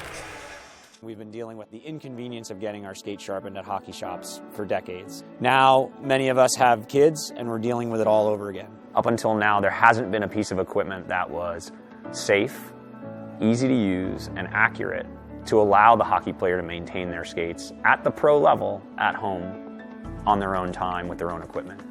The Spark Skate Sharpener delivers to every player a piece of equipment that allows them to maintain their skates at peak performance every time they get on the ice. If you don't have confidence in your skates and the edges that you have, you're not going to play the game that you're capable of playing. When I first heard home skate sharpener, yeah, I've heard of that before. You know, it's too hard, it's too big, it's too messy. All those things that I thought about when I think about skate sharpening at home, that's not what this machine is. You push a handle, you stick your skate in it, you push a button, and 2 minutes later you have a sharp skate. I think that it's just one of those things that people have lived with till now, because there was no other solution. To me, I think this is exciting because it changes all of that. We taken the existing grinding technology that was out there and packaged it to be really a consumer product and a friendly product that's easy to use. It has sliding guards that make sure that the skate is properly clamped and you can't get your fingers inside there. The only debris generated in our skate sharpener are the small particles of your skate blade, and for that we collect those into a removable dust tray. And in addition, we have a HEPA filtration system, so it's very clean and it can be used throughout. What a hockey game here. It's 2-1 Mammal as they will face off now inside the Hermantown zone, championship style here on Let'sPlayHockey.com. From the left side, they'll zing this one back into the corner. They try to go backdoor on that one. From the right point. Shovel down the wall, nobody home. And it'll be played to the right wing rail. Controlled by Zwak as he finds Dahlheimer. Angles to the right, plays that one behind the net. Set up by McEwen. Quickly there was Goetz. Sandberg will watch this one. He'll have to race to catch up to it as he plays ahead. Checked on the play was Sandelin, and wide of the mark it goes into Mammal territory. Dahlheimer looked to find a breakout to Ward, and he does. Plays ahead. Zwock from the left side sends a shot in. Rebound. Oh, quick hands there by Ward. Couldn't get the rebound to go. Moves to the line. Look out. Here comes Sandelin. He is so dangerous. Anderson knows it too. Defenses him very well as Sandelin tried to back his way in. Found his way into the corner. Spinorama on the backhand by Sandberg. And on goal. Save made by Zwock. The big ring around the boards is Chido will have to race. Winning it there, though, is Petruza for the Hawks with 3 minutes and 30 to go here in the second. Now it's gathered in off the right wing side. Long pass. Dahlheimer lets it go as it's going to be picked up off his skate from Jarmuzic. He puts on the brakes, tries to tuck it into the corner, but good defensive play thrown in there by the Hawks. Petruza. But Chido comes away with it from the corner. The flowing mullets on Chido and Jarmuzic are problematic. They look like the same guy. Back into the corner, and you know it's true. Yep. Chido is there. Foldesi is there. 2-on-2 battle. Now it's Chido for the right corner. Wanted to feed, but that was well defensed with a stick by the Hawks as they break it up. Puck is batted in toward the goal mouth area. That by Charlie Voller, and skipping out with the catch glove is McEwen to make the save. A nice shift there by Monticello. A ton of zone entry or offensive zone time there. Got a couple shots. One thing we haven't talked about, Pete, and it definitely deserves being talked about is the Monticello defensemen. They're very, very solid on these rushes, these 1-on-1s or these 2-on-2s. Yeah, and we haven't, we didn't talk about it Wednesday. We didn't talk about it today so far, but it definitely deserves mentioning. And you had Benny Myers and Kernan and Hallinan and Pianimi, and then you got Ward, Zwock, and Chido and Dahlmeier and all these guys, and they're just I'm sorry, the Hermantown guys with Sandelin and Jock, and they're just not getting a ton of opportunities. Watkins shot, save. Platt thought he lost that one. Hangs onto it off the stick. Yeah, the one thing that I noticed on that Sandelin rush, Anderson was there, and he had a choice to make. Here's your attendance. 9,367. The State High School League thanks you. So there's 9,367 here for today's game. And the Class A tournament drew 34,835 for the weekend. Left wing side. Oh, and here redirect there as they had a man open trolling down low. But I was going to say about Anderson is he looked up, he saw it was Sandelin, he wanted to step up, but he thought, nah, you know what? I better play the angle here. Did a great job. Block gets away from one man, plays it to the slot, couldn't get it there. Now it's Ward to just play it around the glass, and it's going to be a change for the Moose. No, you talk about Anderson there, and it's what you teach in mites and squirts, right? Don't watch the puck, you watch a guy's chest, and he did a perfect job. Drove him right in the corner. Watkins standing across the line, just quick hands and strength gains it. He'll play it back in behind the net. Judnick is there up to the left point for the Hawks, to the right side off Peterson's stick. His shot's off his skate. The Moose look to regroup out of the zone. There's a long pass for Stibbinger, finds his man to the right wing side. Another snapper, high rebound, swatted down by Peterson. Holquist has stood up off the puck. Controlled by the Moose, cycle it back into the corner. Little pressure here now by Mammal. Oh, Faldesi's there. Peterson gets a nice job to get inside on him and just swing it around the right wing side and out of the Hermantown zone. No ice on the play. We're under a minute to play now in the period, as you heard from our public address announcer, Dave Wright. Dahlheimer, rink wide. Now it's going to be fed. Oh, nice pass to Ward as he and Zwock. Ward just hammered his man off the boards and goats. Now to the right wing, it's going to be Sandelin. Slides the pass through for Jock. Now it's Zwock for Ward. Oh my goodness, is he good in transition. Dahlheimer across the line. Tried to find Zwock, misfired there, good thought, but back the other way come the Hawks. Sandelin protects to the right-handed side, forehand for him. Now behind to the left corner, from the point, shot, glove save, batted down but not caught. Another bomb by Sandberg. That's blocked. That might have hit Colquist on the way in. 13 to go. Swak is there with Anderson. And who is there but Johnny on the spot. Perfect flip into the zone. That was about as close. I want the blue paint to be keep this game going. I do too. Boy, big hit by Benny Ward. We talked about him being a five-tool player, if there's such a thing in hockey, like Totally. it is baseball, and the strength there. Now he shows his strength. Now he shows his ability to compete. He can shoot. He's got calm patience. He can move the puck.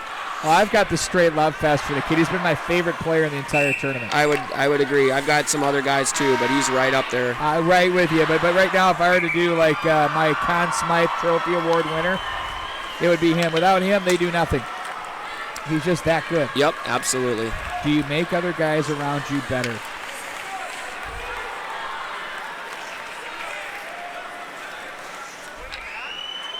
They're looking at the clock. I think Yeah, they put some more and I time saw up there. Yeah, I would agree. I saw a couple seconds come off, and that's right. I don't know if it's 42 seconds, but it might be 4.2. Hey, if I'm Nelly, I'd be pissed. Oh, From 42 to 4.2. You want to take that lead into the room for sure. Off the glass, play to the high stick, but that won't matter. 27-10, your shots on goal after 2 periods. Yours truly is absolutely like a kid in a candy store right now with one of the great hockey games. This tournament has not let us down in one way or another. Pat, it's been amazing. It's every game. They got out of that first period, saw the shooting gallery 15-1. Now you look at the shots. It's 27-10, but the shots were only 12-9 that period. And you got 2 goals out of it. You're opportunistic. That's the message, right? Now, Coach Nelson, Eric Nelson's going to go in, guys. Hey, big deal. They're out shooting us by 17 shots, but who cares? Just score when you get those good opportunities.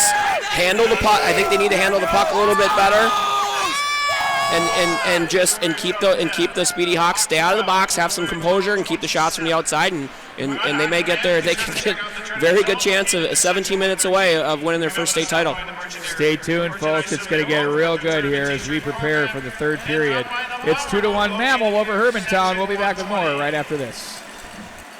Between periods of the Edina Holiday Classic, we have 6 great games on deck for you throughout the entire weekend, featuring 4 teams, and we are pleased to bring on our next guest. It's Colleen Coyne, and she is the marketing manager for Sparks Hockey, and many of you who are watching this broadcast are very aware of what Sparks Hockey is. At least if you're on Facebook and trolling there, you're going to certainly know what their product is. It's an incredible skate sharpening machine that is portable and easy for anybody to use. So I'm really excited, Colleen, to bring you on this evening to talk a little bit more about your product and see how we can get this in some people's hands. Thanks for having me. We're excited to be here.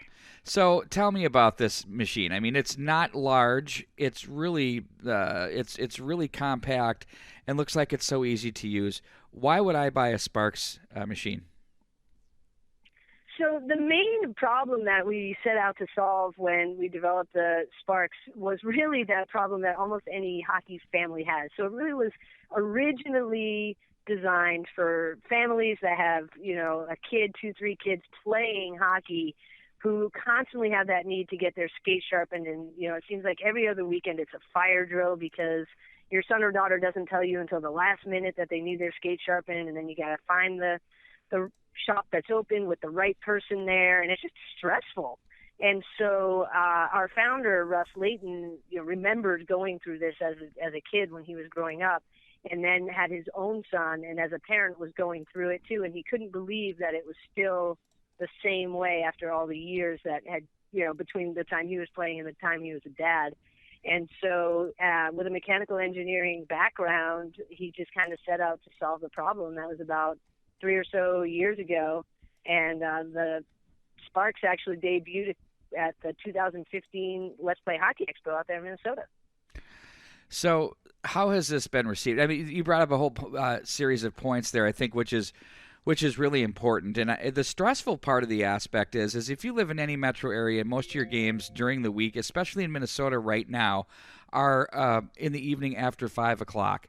So you have to scramble. You're getting off work. Oh, you got to get the skate sharpened. You might have a dual income household where both parents are working.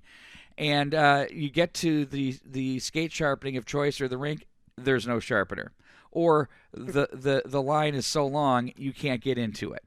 So this is able to do that, and I think that's one of the key things is not only do you lower the stress, you give the player a better edge to play on and more confidence, but also I love on your website, you've got this little application where you can actually go through and determine what your payback calculator is on it. It's pretty impressive. Yeah, that was something that was developed out of a need, really. We had a lot of people that immediately go to that dollar amount. They immediately say, okay, well, how many times do I have to sharpen skates to get my money back? And for us, we wanted people to be able to calculate that for sure, but we also wanted people to remember, like, there's a lot more to it than that. It's the value of your own time. And so we give people the option of, adding a value to the time that they're spending driving to and from the shop, waiting in line. And so, we built that calculator. You can go right to the website and plug in your family's numbers and get a sense for, how long that payback is going to be. Well, it's so impressive. So the other component to that is ease of use. And we know even, kids can do it. So I have a high school coach that's a very good friend of mine who literally has the kids line up their skates every day, and they want them done just about every day, right? I mean, everybody can be really hyper sensitive about their edges. So he'll spend on his own time probably an hour plus sharpening skates prior to a practice in a game. Right. So now if he had a Sparks hockey sharpener, the kids would be able to do that. Is that correct? Yeah, definitely. Like, you'd want to make sure that they go through sort of a quick demo, but it's so easy. It was designed to be like the Keurig of skate sharpeners. We wanted to make something that was usable by anybody, regardless of whether or not they had any previous skate sharpening training or knowledge. We just wanted it to be super easy for the customer. And so, yes, any young adult, any young player, any mom, dad, or coach can easily operate this machine. There's some components about this machine that stand out in terms of I don't know if you really have a legit competitor out there, but there's some things that you can really do with this thing that make it better. Yeah, definitely. Starting with the alignment system. So any hockey player, any coach knows that really the most important thing is having your edges as even, as possible within, tiny measurements. You want them to be dead even. And what we've built into the machine is, again, a way that anyone, without having to understand hollows, without having to understand, radiuses, can actually align the machine and confidently know that when they put that skate through the process, they're going to come out with level edges and a very clean sharpening. And so obviously your level of knowledge increases as far as all this is concerned, but you can jump right in because I notice you have a ton of tutorials on your website as well to guide people through the process. Yeah, again, all about making it as easy as we can for the customers to get sort of time to enjoyment, right? A lot of our favorite tweets and Facebook posts are those that when customers get it, they say, hey, I was up and running in 15 minutes, sharpened my first pair of skates already. And those are the types of things where we're like, yes, that's exactly what we were aiming for. And that's why, we have a ton of that material on our website. Our manual is actually put a lot of time in the manual to make sure people could walk through it very easily and just open up the box and literally within minutes be sharpening skates at home. So I have an actual link on this website here on letsplayhockey.com where the viewers and listeners can link through and order their machine right now. One of the components I want to kind of quickly get into before we move on to the next steps of this discussion is, what are some of the applications? Do you see a team parent or a parent on the team buy it and everybody kind of chips in, stores, rinks? What does your typical client look like?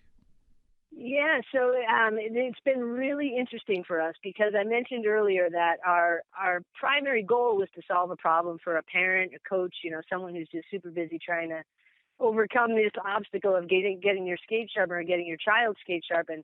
But what's happened is it's really started to take off in a lot of different directions.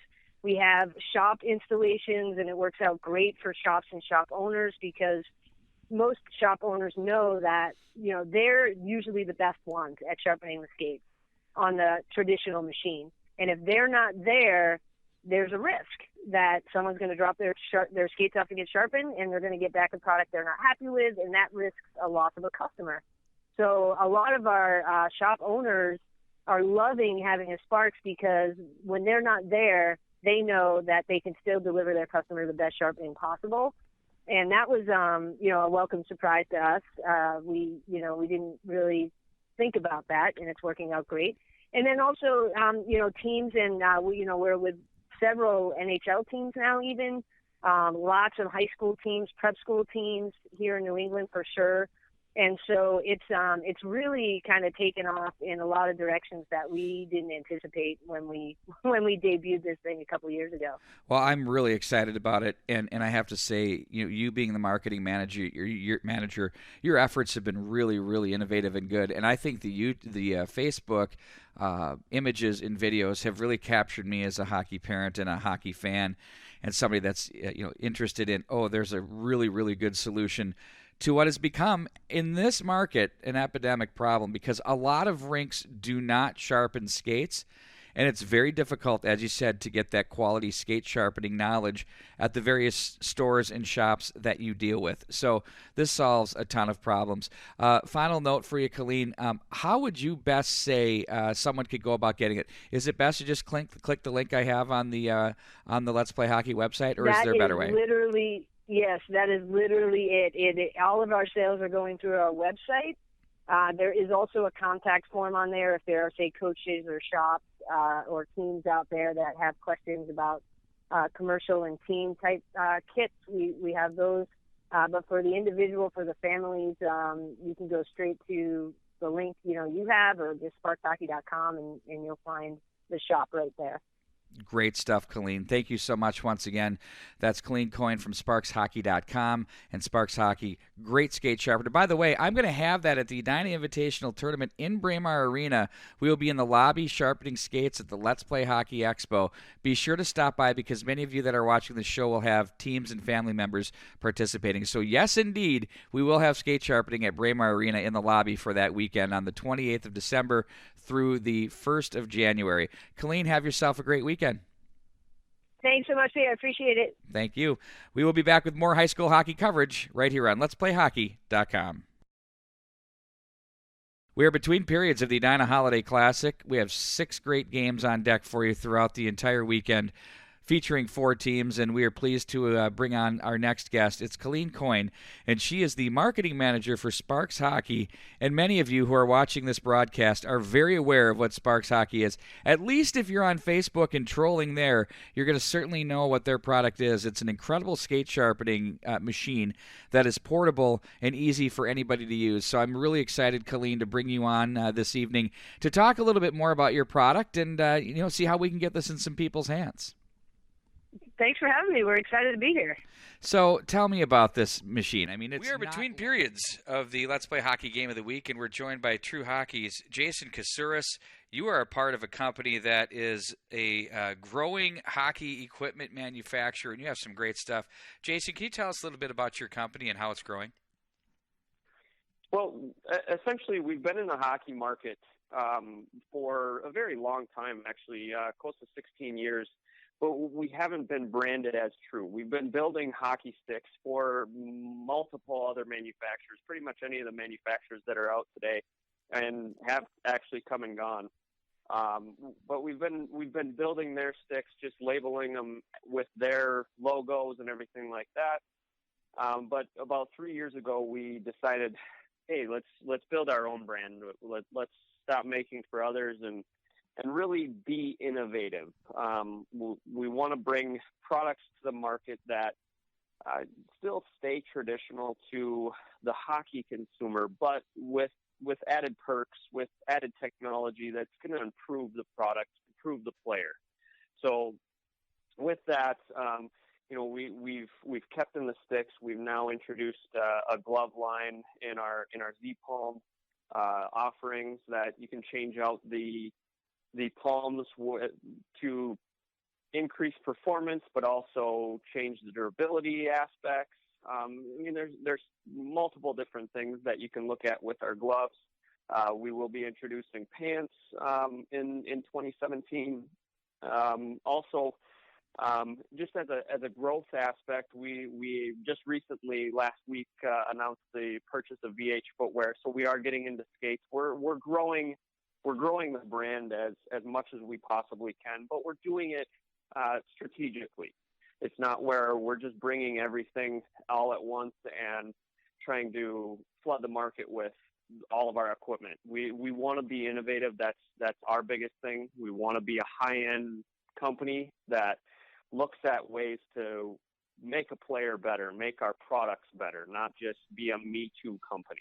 Well, and I think the important component is that you were the technology behind a lot of the, quote, brand name sticks, but now you are the brand and the technology, and I think that's important for the consumer to know. And then the second aspect is the innovation of your products from the palms. I mean, I know as a hockey parent, one of the most frustrating things is you buy a kid a pair of gloves, and within a year they're worn out because the knob is just taken out one of the hands, and you got to start over again. But you have a solution to that, which can allow you to keep those gloves, and you just replace the palms, correct? Correct. And like I said, you know, it can be treated. I look at it as three different ways. So with that palm completely zipping out, you can look at it as a durability aspect. So a year down the road, the top hand blows out or anything like that, you can just go in. You don't have to buy a new pair of gloves. You don't have to take it into a repair shop and get a completely different feel to the glove or anything like that. It's just a matter of going into your local dealer that has the palm offerings and change it out, and you have the exact same feeling glove, and just go from there. The other aspect is we have I just had a walking taco, just finishing it up. Amazing here at the XL Energy Center. This was the salsa was amazing. Whew, had to take a deep breath there. Sandberg plays it to the right wing side as the Hawks are moving from right to left across your screen. They are. I heard they're having a walking taco eating contest here between games. I will crush anybody. And you know that's true. We'll get you signed up. Here comes Ward to the 2-on-1. Sauce scores! Oh, whoa! The early start again for the third period. I cannot believe it. Zwock has been so good. Benny Ward with a total spoon feed. 3-1 Mammal. How many big goals has he scored this weekend? And we love Benny up here. We've got a love fest for Benny, but man, Zwock gets those opportunities. He buries it. He had the game winner last night. He had 2 goals the first day. Gets a beautiful sauce and just buries that thing upper corner. Barely touched his stick. Yeah, Benny comes down the left side. Nice little sauce over Sandberg, over to Zwock, and he one-times it on your forehand. On, brother. And it's on your forehand. It's not a lefty on that side. It's a right-hander. One-times it, like he takes a snapshot in the upper corner. Unbelievable. 26 seconds in. Wow. It's 3-1. The start you want, and the big moose chant here. I'm stunned right now. Valur across the line. That's pushed up over the net. That shot's blocked. It's going to be picked up now. Will the Hawks be able to come back from their second 2-goal deficit in this game? We'll find out. Across the line, they did it yesterday, down by 2 twice and 3 once. Chido will play this one back in behind the net. Peterson is there. And it'll be Anderson who pinches down and can't make the play. They go up the right wing rail with it, turning it back up ice. Now it's going to be Halverson. His pass hits traffic. 15:54 to go. I think the story here, Pete, the rest of the way here, these last 16 minutes, 15+ minutes here is Northfield was in a situation like this. Cathedral was in a situation like this. Just play with what got you here. Continue to play the same way. Be opportunistic. You don't need any more goals, right? So you got to be careful and a little conservative, right? But at the same time, just do what it's got you to this championship game. Ward back in behind for Dahlheimer. And I think it comes back to don't get too that could have been interference on Sandelin, but they're going to let it go. There's a yard sale at center. He lost his stick. Now he's trying to take the stick of the man that checked him, who just jammed him again into the wall. And that's for guess who? Charlie Vollmer. Yeah, he's been really big here. He, of course, going to NDSU on a track scholarship. Wrist shot, blocker pad saved by Klatt. Played down by Zwock.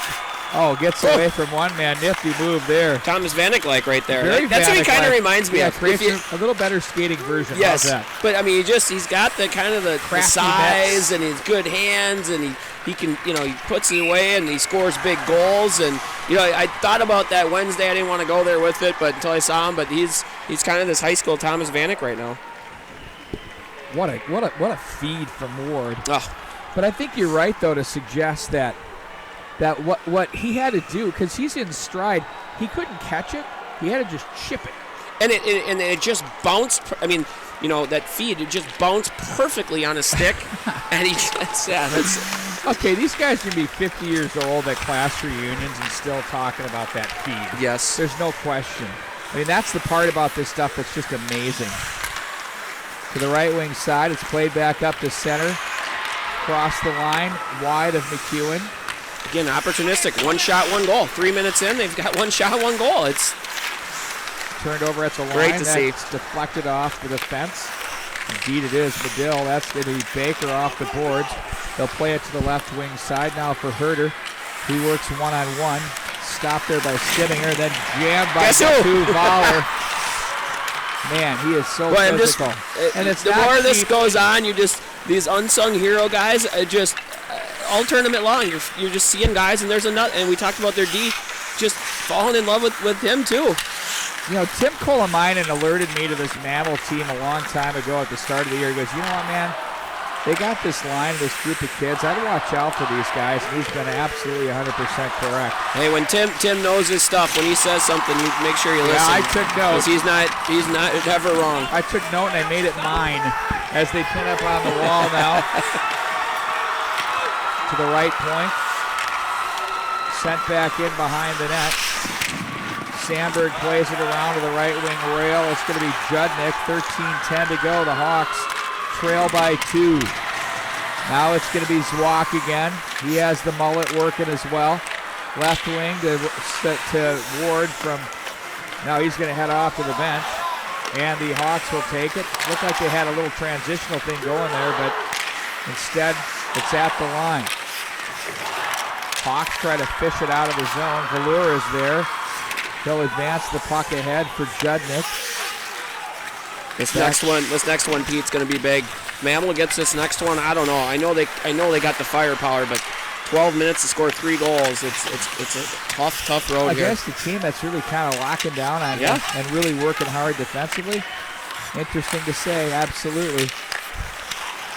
Your Monticello, stay out of the box. The TV timeout Composure, stay out of the box. The TV timeout that comes at the 14-minute mark is past us.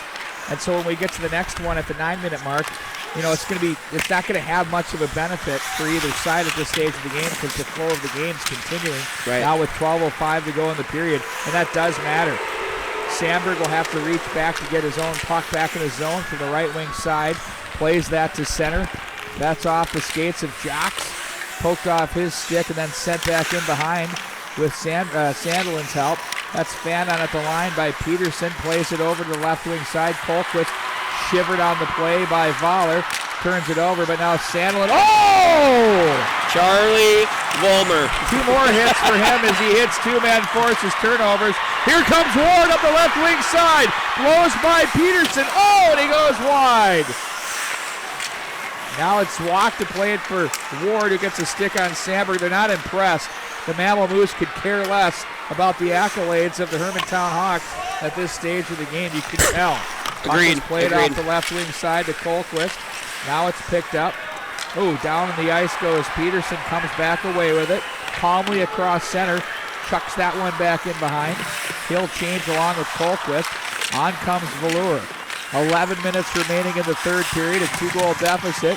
Velour with it, back in behind the net. Out front they go for Judnick. And back, oh no, I was going to say that was going to go up ice. Chido was there, but Jocks wins the battle. Somehow back on a Moose stick. Back into the Hermantown zone it goes. Top of the left circle, played back through. Velour now lets a shot go, and a nice glove save. Rock solid there. Great opportunity by the Hawks. The door was shut by the Moose. We continue with high school hockey right here at Let'sPlayHockey.com. Being active is important. Whether you walk, jog, bike, play hockey, or run around with your kids, you need a healthy drink that tastes great and fuels you and your family. Nature's Fury NutriDrink is created with all-around goodness. It's made with 15% real fruit juice, has antioxidants, electrolytes, and 100% of your recommended daily vitamins of A, B, C, and D. You can find one of our 5 refreshing flavors of Nature's Fury NutriDrink at Cub Foods, Lunds & Byerly's, and Jerry's Foods. Nature's Fury NutriDrink. Find your Fury.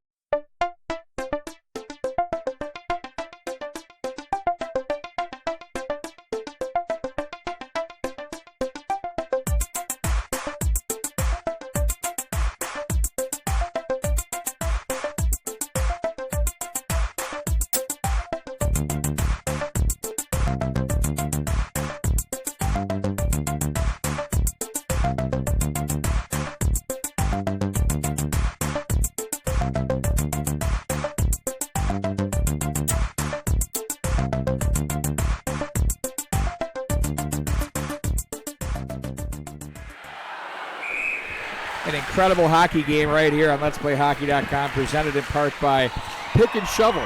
Minnesota designs for everyone who enjoy what the 32nd state has to offer. Unique and thoughtful designs made in Minnesota. It's your perfect gift for a proud Minnesotan. That's pickandshovelwear.com. Be sure to put in the Tourney17 promo code, and you'll get 20% off your purchases between now and Sunday. We face off to the right of Platt in the Mammal zone, the goaltenders for the Moose. As they look to play this one up, they're wearing their red sweaters with the white and black trim. They've gone with that color the entire tournament. To the right wing side, that's up high off the glass. The Karam takes it to the line. Sandberg, oh! Nice reach, that one off the defense. That was Stibbinger, and right off the toe of the skate of Platt. Now Sandberg's missile misses the mark. Zwock plays ahead. Support from Dahlheimer on the left wing side. That one just misses the mark on McEwen. Back up to the right point it goes. Played down by Zwock with quick hands. He has just kind of grabbed it and threw it. You can tell he does the pitching mound thing as good as anybody. Now it's going to be Stimminger down low. Oh, Dahlheimer was trying one time that one through. He had Zwock open off the far side of the goal mouth area. Ward places the check in on the defense. They hound their man, that's Watkins. Gets it to Velour, back to Watkins right up the middle. Long shot up high off the glass. The Hawks will change on the fly. It's going to be Zwock with it. Oh, his pass was picked off. Baker, nice play there to play that one in deep for Hermantown. Herder will be in first. Now it's going to be the Moose to try to play that one up and through. Now the puck dribbles. Played to the right wing side. Gets away from one man. Herder down low. Feeds it out up high to the point. One-timer. Oh, no, it's a pass down low. The shot pass off the side of the net. Now gathered in by Jarmuzik. As now they find Voller. Now Zwock. Long shift for him. Turned over. Simmons. Shot blocked. Zwock, swing and a miss. Tried to slam that one off the boards and down the ice. Frantically wants the whistle. Yeah, he's works tired. To the backhand. Now it's picked up by Jarmuzik. We'll watch for Zwock as he finally gets his way to the bench. He had about 10 seconds to sit and relax. Another big check throw to the neutral zone. That was Medill that was lit up. No ice on the play. 8.5 to go. Wow, the clock's kind of moving here as it's played off the right wing side. Hawks to center. Colquist is there. Now it's flung right back into the zone by the Moose. On it now, it's going to be Petruzza for the Hawks. His left wing breakout pass was read by Chido. And then back in behind the net, it's Jocks. Plays to the left wing side. Bumped on the play, it's Petruzza. Now the Hawks. Jocks again. Sandelin across the line. Sandelin pulls, shoots that one, deflected off the skates of the defense, and Saunders. Sandelin tries to muscle his way, winning the battle. Oh my word, but Sandelin stayed with it and true. Nice play there as he was dealing with Dahlheimer. Pass to the right wing. Jocks scores! Oh, here come the Hawks. They're going to Selly right in front of the Moose bench. Yep, that was a compete level with Sandelin there, and Dahlmeier did a great job, and Sandelin just kind of overpowered him a little bit. Turnover, threw it up to Colquist coming down the left side at the blue line. Nice feed across ice. We got a little puck watching again by the defenseman, and Jocks just fires that hard shot. Another kid that I've loved all tournament long as well, and his compete and shoot the puck and everything. So now a five hole just inside the top of the circle for Jocks, and 3-2 game. And boy, I'll tell you what. Here they come. If I was sitting on a bench and a guy selling like that and went right to my bench like that and stopped right in front of it, he'd be getting a stick to the back of the neck, to the middle of the back, and anything else you can think of. How do you like that? No comment. Yeah. No comment. I just think some of that stuff in the game. No, I agree. I agree. I was the same. You know what? I was the same way too. I was the same way. I wouldn't do it there, but at some point, you'd make your presence known. Puck will be played back in, 3-2 the score. Now 9:16 the official time of the goal. Sandberg plays that one up the middle. Stibbinger is there. Swak tries to play it down. 3-2 your lead now in favor of the Moose. So it's been 2 2-goal leads. The Hawks have responded twice now. They trail by 1. This is going to be an amazing 7:23 to play here in the third period. We'll be back with more right after this. We've been dealing with the inconvenience of getting our skate sharpened at hockey shops for decades. Now, many of us have kids, and we're dealing with it all over again. Up until now, there hasn't been a piece of equipment that was safe, easy to use, and accurate to allow the hockey player to maintain their skates at the pro level at home on their own time with their own equipment.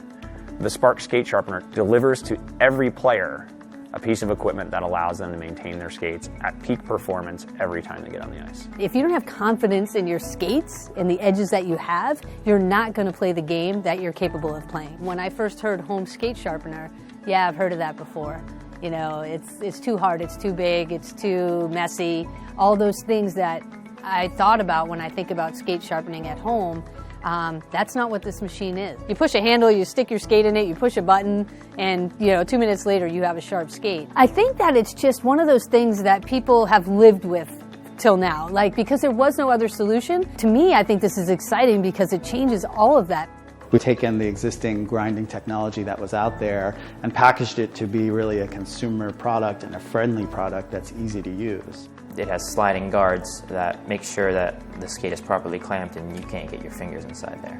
The only debris generated in our skate sharpener are the small particles of your skate blade, and for that we collect those into a removable dust tray. Coverage of the State High School Hockey Tournament presented in part by Nature's Fury Nutri-Drink.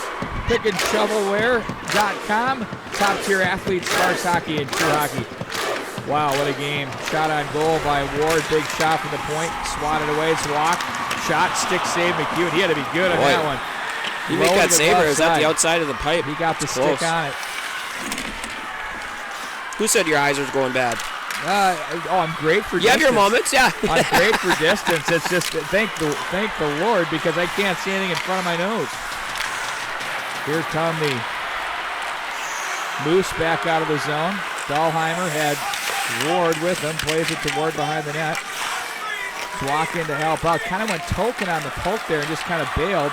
And that allows the Hawks, that's going to be off the skates of Watkins, and a break, I think, for Mantle there, as they had a chance to have a rush with numbers through the neutral zone, but icing the call. Boy, Dahlmeier's over there. He's looking a little shaken up. He can barely get over the boards there. Boy, he's struggling. I didn't see what happened. I didn't either. No, I didn't either. He's limping, and we talk a lot about Ward and Zwak, and Dahlmeier's been great all weekend too. That's a kid they can't lose at this point. Puck will be redirected in by the Moose. Chido takes a swat at that. 6:22 to go in the period. They'll play this one down low. They try to go short side off the glass. The Moose holding the 3-2 lead. It's precarious, to say the least. Anderson muscles it out of the zone. The defenseman across the line for the Moose. Smart play. Chips that into the far corner. Foldesi is in on the forecheck. It'll be handled by Judnick. Plays to center. Ballure on the left wing. Left circle. Snaps a shot. Hits a pair of skates. Bumped off the boards. And back up into the neutral zone it goes. Ooh, Platt takes the one hopper off the ice. Plays that one in back behind the net. Now they'll play to the right point. They'll go rink wide. They want to make a change. Tough pass there. Here's a chance for the... Oh, they score! The Hermantown Hawks took advantage of a rink-wide pass to a player that was changing. He couldn't play it. And now we're tied at 3. Look out. Here come the Hawks. It's those little things, Pete, right? It's those little things. It's those line changes, chipping pucks out in these situations. Sandelin gets it here. Yep, just a bad change there. Sandelin, ton of composure, slides it over to my guy. So he's my guy. Benny Ward's your guy. Watkins is my guy. That's a guy I've loved all tournament long. I can't say enough good things about him. And Sandelin makes a fantastic play. Same composure as Benny Ward. That's what good players do. They have the composure. And that line change there, you notice the guy going off the ice wasn't looking at the play. That was a defenseman too. Yep, was it? Yeah, the puck's not even out of your zone yet, and you're making a change. It's a tough thing, but hey, you're okay, right? Well, Coach Nelson, you just go, guys, we're okay. We're one shot away. There's still 5 minutes left. It just takes one shot here. Could there be 3 overtimes in the workings here for Hermantown? Let's do it. Let's do it. To go. Why not? Deflect it in.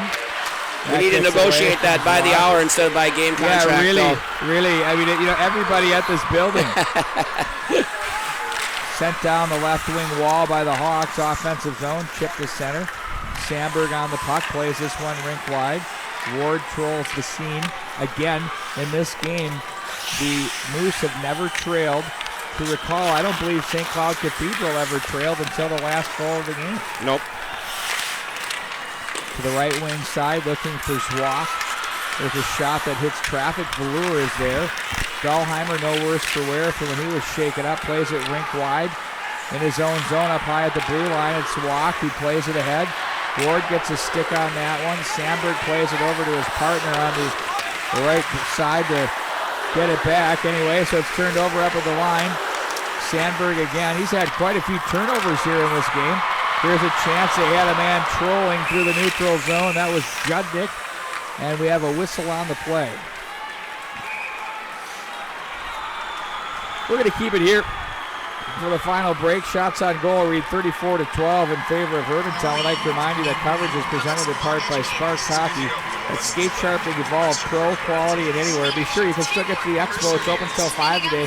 Get a demo. It's going to be worth your while. You'll save money as well if you have hockey player or players in your family and you've got a team that you're working with as well. You can check it out at sparkshockey.com. Don't forget about top-tier athletes. It's athletes of all ages who can create and make their own profile online in a few short steps. It's really impressive. You get photo galleries and video galleries. The top-tier team will help you create your site video. Create your site video, your skills video. And you know what coaches are at the next level are looking for in that regard. It's affordable. Check it out. TopTierAthletes.com. How about Nature's Fury? Nature made of all natural ingredients and loaded with the essential vitamins. It's your guilt-free choice to help balance your active lifestyle, and you can get it at Super Value stores, Cub Foods, Jerry's Foods, and of course, Holiday Station stores. Boy, it's hard to hear you, Pete, right now. It's loud in here. I mean, this place is electric. This is awesome.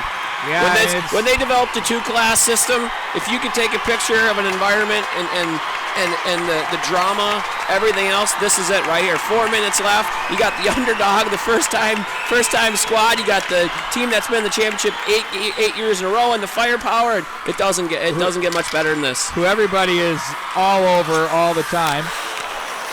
Pete, did you see that? That was a 5-hole that went wide. Wow. It went about only the spot it could go to not go in the net from Sandberg. What a chance there by the Hawks. Sandberg now has his pass picked off by Ward, and then that was recovered, though, by the defense and played back up through. Zwak plays ahead for Ward across the line. Shot through Sandberg and on goal. McEwen the save. Glass it out, go the Hawks. Now it's going to be played with Sandelin down to the right dot. One-timer Watkins. Oh, what a play by Voller. Slides out of nowhere. Now it's back up ice. Dahlheimer with it. Muscles to the net. One-hander in on goal for McEwen to make the saves. Walk. Cooley comes away up high. The Moose will send that one in. Blocked away by Sandberg. Now it's going to be handled in the neutral zone by Saunders. Off the board with room. Jocks is just going to let a shot go that's steered aside by Klatt with the stick. And now it's going to be Zwack to play it to center. Ward lost it. Now he's in on goal to look. Oh, and he nearly went glove right side. Walked around Sandberg like he was a bad habit. Boy, McEwen, he didn't completely turn around, but he did the halfway look. He didn't know he had it. No. And going back to that last 2-on-1 by Hermantown, very similar play, not a line change, but a 2-on-1. Sandelin was looking for Watkins, but a guy that would be, if we did it right now, a 3 stars a game would be Charlie Voller. What a great play on that back check. He's been unbelievable. He's been the best defenseman in this game, no doubt. He's had the physical presence as well. Ballure, it's off his stick to the corner. He's going to be watched by Anderson. Ballure plays up to the line, sent down the wall, and that's picked up by Jarmuzic across the line. He's got Chido from the right circle. His shot was blocked by Peterson. And back in the corner goes Jarmuzic. There with Chido. They battle 2-on-2 to the right wing boards. Offensive zone for the Moose, who are moving from left to right across your screen. Puck is rung up to the boards, chopped to center by the Hawks, and all the way back into Moose territory. It goes. They have Chido open up high at the right wing. He's going to be content to play that in, and that's going to be handled there by Sandberg. They're going down to 4D. Absolutely, here are the Hawks. Turned over. Nice defensive play by Mammal, playing it to center. Sandberg back in. 1:56 to go. Hawks carry it down low. They had a man open. In on goal off the wraparound or the centering feed, covered up by Klatt. Pete, if you notice, I just noticed this the last couple of shifts, and it kind of makes sense that you keep seeing Sandelin and Watkins. They've made a little change. Watkins is up with Jock and Sandelin here, playing on that left side. So kind of loaded it up. Yeah, and I think it's just we're going to match your award line with our top 3 guys, and 151 with left, and let's see who's got the better players, who can do it, who's going to be the leader, who's going to score. Off the draw, that's a Watkins shot that misses. Dahlheimer plays to center. Off the boards, played there by Goetz. Nice positional move in on goal. That one up over the top of the goal by the Hawks. Sandberg shoots off the back leg, gets nothing as the puck dribbles into the slot area. Back at center, it's going to be Ward with it. He's working on Gotts. Nice pull move. Walks in front. McEwen makes the save. And where Ward is getting his chances and shots off, it's McEwen is on his heels. He doesn't know when he's going to shoot it. It's a couple times now, Benny. Ward's come down. That one he does, and he's on his backhand. But another one he had it early on where he can put that thing to his forehand, right? And you kind of rush a little bit. You hear the crowd going crazy. You want to get that goal, but and he's had good composure. But if you can get that thing, kind of the kids out there, you can get that thing on your forehand. You're much stronger. The only one I can see that can score is Casey Middlestead on his backhand that has a rocket. Fuller with it, left wing side. Tough angle, big save. Ooh, it's sat in the slot. Cleared to safety. Now at center, it's Jarmuzic. He's got Sandberg watching him, and Jarmuzic's going to play the safety valve deep. Goetz plays that around the boards. That's off the stick of Judnick. Goetz gets it back for the Hawks. He plays a pass offside at the line. Whoa, and a shot to boot. Judnick got stood up. The officials are wisely going to let that go.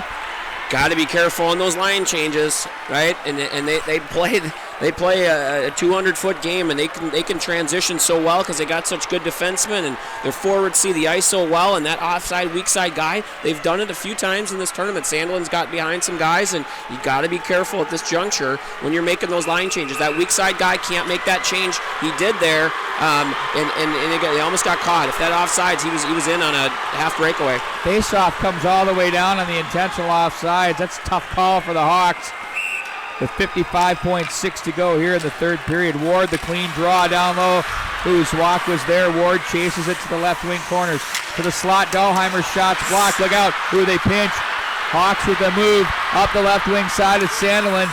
He gets jammed by Ward. Knocked off the puck. Back in behind the net it goes. What a back check. Ward's going to kick it to his skate. Now there's a chance off Jock's stick. Zwack wanted a quick little pass. Couldn't get it. Now it's the Moose back up through center. Ward pokes it away from Jocks, and now it's going to be handled by Zwack. Going to create with 24. He gets away from a sliding defenseman. He's going to play it up. He wanted to go baseball. couldn't get the deal done. I like the creativity late in the game. Why not? That would put you down in infamy. Off the boards, played into the corners. Walk works the offensive zone. 8 seconds to go. Pinched in and held at the line, and it's going to be Sandlin looking up at the clock and seeing there's 3 to go. And we're going to have, ladies and gentlemen, for the 3rd straight game, the Hermantown Hawks go to overtime. Hey, we got. I tell you what. Why wouldn't Hermantown want another one? And it comes down to one shot, right? It comes down to one shot. You get your chance, fellas. So we kind of did it a little late yesterday. Pete, are we doing a Bucci challenge here? What are we going to call it? I don't know. The Wags challenge. Hashtag Wags challenge. Who do you got? If you have to... I was going to put it up. I went up on Twitter here. Okay. Who do you got? I'll let you pick, and I won't pick the same guys. I'm going to go Zwock for Mammal, and I'm going to go. Wait a minute. Let's do a snake draft here, because I know where you're going with that. Maybe you're not going with. Go ahead. So I'll take a Hermantown guy. Go. I got Tyler Watkins. Oh, we're good there.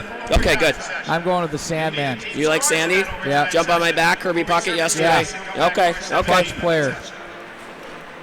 Troy Dahlmeyer. Yeah, it's one of the big 3. Yep. Troy Dahlmeyer. You kind of have to pick one of those guys around the ice 80% of the time. You know, it's like, well, for both teams, it's so funny. Chido was on my short list. Something weird going on there. He can shoot. He's had some big goals. What I mean by something weird going on there, it's following him around. He's getting chances. So yeah. Well, so Hermantown has dodged 2 bullets. So what are we betting? They're like weekend paychecks. No, yeah, because they're so huge. Because they're massive. No, the truth is I think. Well, it's a tough turnover by the Moose. And you never know what the final couple minutes would have yielded if that didn't happen anyway, because it's a different complexion. True. They pull the goalie and, whatever, they being Hermantown. So when you go into this extra session, I mean, if you go home, when you come so close to beating a team that's supposed to kind of carve through the competition, 2 other teams have gone home disappointed, but each one of them have kind of looked the same in the handshake line. I don't know if you noticed that. Yep. Not totally depressed, but no, they walk away saying, "Hey boys, we put it on the line." And a 3rd team in a row. What I've loved is they haven't played scared. No, they haven't played scared. They got confidence as the game went on, and they felt like they can beat them. And hopefully that's the message there is, guys, now the line changes, so we're gonna see a switching here of just like it'd be in the second period situation. So we're gonna have Hermantown, looking at it from the press box, Hermantown on the left side, the Moose on the right side. So you got opposite ends. Now you really got to be careful on those line changes. Really careful, because you'll have a guy coming off. So hopefully that's one thing that Coach Nelson. The other thing is, hey, let's just play tight D. Let's keep them to the outside, right? And you get your chance. Let's bury it. And boys, you can do this, right? Do this for your town. Look across. You got, 6,000 of your city and family and friends. Go do it. We are underway as Ward wins the draw back to the defense. Dahlheimer has it off the stick. It's controlled now by the Hawks. You're right. And you do it for each other here. We'll see if that's an icing call. No, it's not. Jock's in back behind the net. He's bumped on the play. As the Hawks control to the line, left to right, they go long wrist shot, flung to the net wide. Watkins with it. Highly underrated player, at least from a promotional perspective, if you will, for the Hawks. Back in their own zone, it's Sandberg. He better watch it because Ward is a hound dog. Very subtle on the forecheck that he is. Up high to the center ice area, sent right back in. Now Ward's going to head to the bench. It's going to be Zwock on the forecheck. That gets away from one man. Hit Ward on his way into the bench. They got away with one there. Now McEwen sets up behind the net. Sandelin is there. Gets it from Sandberg to the right wing side. Sandelin across the line, angles to the left now. The right-hand shot leaves off for Watkins, tucks it in the corner. Give and go. Sandelin to Watkins, misfires. Foldesi plays it ahead for Chido. He'll try to go inside out on the defense. Down goes Chido, puck to the neutral zone. And the length of the ice it goes for an icing call back into the Hermantown zone. 6:36 to go. We won't have any timeouts. Little interesting, kind of what we noticed there is Monticello got the puck deep. 2D went back and got it. But the Hermantown forwards were all kind of hanging out at the red line. I think they're trying to stretch the game out a little bit. That being said, they're standing still. There's not a lot of options for your defenseman to move, right? And I know you're getting tired and it's 3 games in a row. Either you got to come back a little bit or swing down and get away from that defender in the neutral zone. We'll watch for that back at center ice across the line. It's Judnick. They have numbers. Oh, we had to reach back to make the play. Nice save there by Klatt. Swatted down. Handled there by Ward. Zwak is there playing to the corner. Now it's Zwak again. Oh, nearly lost it off the side of the cage. Long pass too far for Ward. Icing your call. Got to be a little careful cutting in front of your net at this situation. Anytime, but right there. Keep it along the boards, right? Absolutely. I think the NHL statistics are it's like 77% of all the goals are scored in that house, right, from between the dots up to the top of the circle and down. Hey, it's tougher to score on over on the hash marks. Face-off win. They're going to try to spring Chido from the right wing. He had to wait for it though. Up through the bench area, played back down. Jarmuzic with it. Oh, picked off by Jarmuzic as he tried to play it through. Hawks now on the puck across the line as they maintain possession. Valur's shot's blocked. He's bumped on the play. To the point it goes. That shot is up high. Simmons chases it down. They'll shovel it up to the wing. Peterson with it now at the line. Tucks it back in behind the net. Stibbinger there for the Moose. Looks up ice. Boy, the Moose line here, they need to get to the second overtime. They look so tired, the second line does. Poldesi is there. Chido now shovels it in, says, let me sit down. That's going to be a key factor. We just saw the third line on the ice for the Hawks, and they held serve. Now it's Dahlheimer, your guy, shot in on goal. Oh, Zwak was trolling, and back the other way they go. He's due. Played at center. Now Watkins pickpocketed your other guy as it's played to the near corner. Run around the boards by Saunders. Handled now by Zwak. Ahead for Ward. Plays a pass to Dahlheimer. Stick check neatly there by the defense. That's Petruzza. Now Ward again. They back in on him. Shot up into the midsection. Handled by McEwen. 4:39 to go in the extra session. Gosh, this is fun. I don't know what more to say at this point. This is fun. This is so much fun. This is like a Game 7 of the Stanley Cup Final. I mean, that's just equivalent to what these kids are feeling right now. It's funny. You kind of look down at some of our counterparts, and everyone's kind of standing, and everyone's kind of, except for you, Pete. You're the only one sitting down right now, but everyone else is kind of standing and excited. I'm kidding you. The grizzled veteran. Yeah. Face off, played to the slot area. Crossed the line, it's Sandel in his shot. That would have been wide of the mark, I believe, but still flared the glove impressively. He was Klatt. Doesn't hurt to shoot it. This is for all the marbles. The state championship right here at Let'sPlayHockey.com from the XL Energy Center. So glad to have you on board. These two teams. Oh, that might have gone in. That was close. Man, he can shoot it. They sort of just chopped it real quick. Quick snapper, and next thing you know, it's on you. Yep. And it's heavy. Puck will be run around the boards. Back to center it goes. Be thrown back in by Peterson as from the low corner, it's Stibbinger behind his net for the Moose. Outlets to the right wing side for Chido. Puck squirts to center. It'll be gathered in by Judnick for the Hermantown Hawks.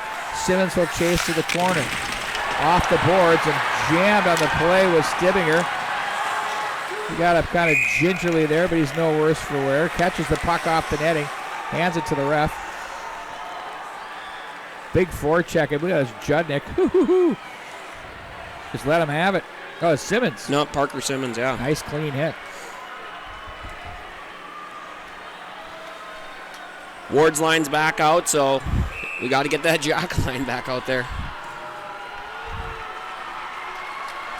This is like a marathon between these teams. You got about the 20th mile right now. Yes. You want to quit, but you just keep going. Not that I've ever experienced that, but Only at the 5K variety, my friend. Off the boards, cut off up at the line by Jocks. Now Dahlheimer is checked down. At center it goes, sent right back in by the Hawks. That was Goetz on the play. Nice forecheck, turned over to the slot, but nice busy stick there. Anderson's going to race it up the left wing side. Rips that one in on goal. Nearly took the glove off of McEwen as he hung on to that one. Pete, we talked about these guys are getting a little tired here, probably extremely tired, and they'll figure it out once the game's over how tired they are. But the key now is you're physically tired, but don't become mentally tired, and be good with the puck. Handle the puck well. Just because you're physically tired doesn't mean your brain goes somewhere. Now, it's easy to say as a 41-year-old standing in the crowd, but it's tough to tell your 16, 17-year-old kids that. But that's the key here, and just be good and make smart plays with the puck. Be simple. Be simple. When the legs go, the mind goes. It's kind of falls hand in hand. So we'll have to watch for that development. If you're Mammal, you want to break at an opportunity, or you want to hold serve and get to that locker room for that ice make to be able to give yourself an opportunity. Ring around the boards to the right wing side. Swats it to center. Picked up by Goetz as he looks up the right wing side. Now it's Ward. Plays to the right wing side for Anderson. Zwak for Dahlheimer. Reached back and just sort of laid it there. And there's a long shot that's blocked. Nice play there by the defense. On that play for the Moose, that was Saunders. They can't get the zone. They're exhausted. Zwak swats it off the boards and plays it the length of the ice for an icing call. Pete, I think at some point here you still got that timeout. You may have to use it. And I don't know what, Completely agree with you. Right now, I would do it. They're getting opportunities. They're tired. They can barely get the puck out of the zone. These guys are gassed. And I know they're reaching for pucks in the neutral. Yeah. They're not making plays with their legs anymore, and you can see it. They being the Moose, not the Hawks. Played back behind the corner, side of the net it goes. Now, to the point, the Hermantown Hawks are basically riding two lines here too. Correct. They'll spot that third line every once in a while. Cross the line now. I haven't seen him in this overtime though. No, I saw Simmons, so I thought that was the third line for a second. Yeah, they've kind of taken that. When the center. Yeah, when Watkins went up and then he came down to play with those guys. Back to the left wing side from the left point. Peterson's shot hits traffic, comes back away with it, lets it go again. Oh, nice glove save through traffic. He looked it right into the catch glove to Tyler Klatt. Another kid we haven't talked about much this weekend is Elliot Peterson from Hermantown. Like the way he's played all weekend. He had that big goal yesterday. A kid that can handle the puck. He transitions well, plays well in his own end. And his quote, and I kind of said it too yesterday on the broadcast. But he's like, I only got 3 goals this year, and what a better time to get my 4th.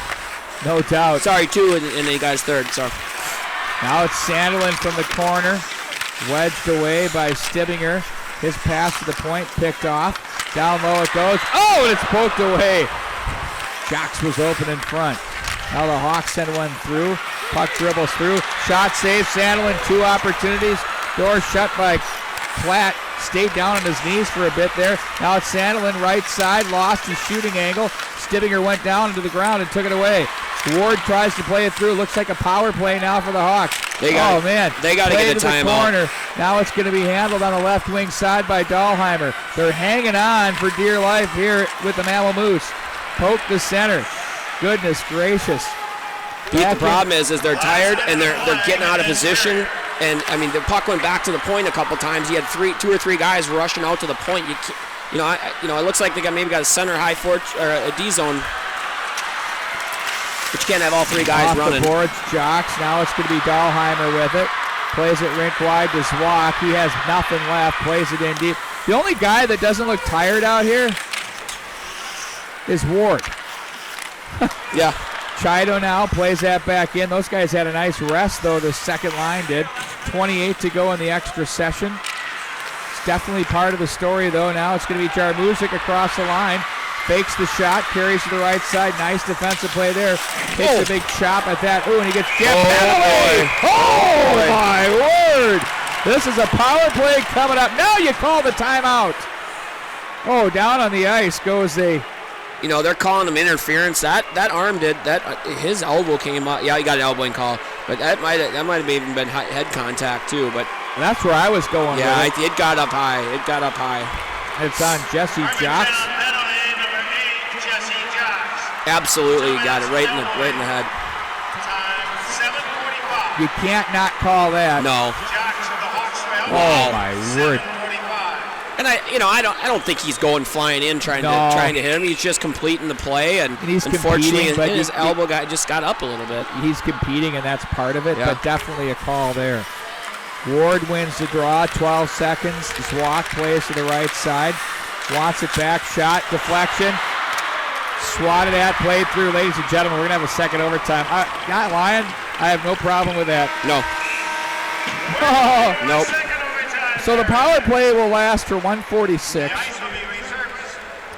We'll do the ice if they don't solve anything in that 15 minutes.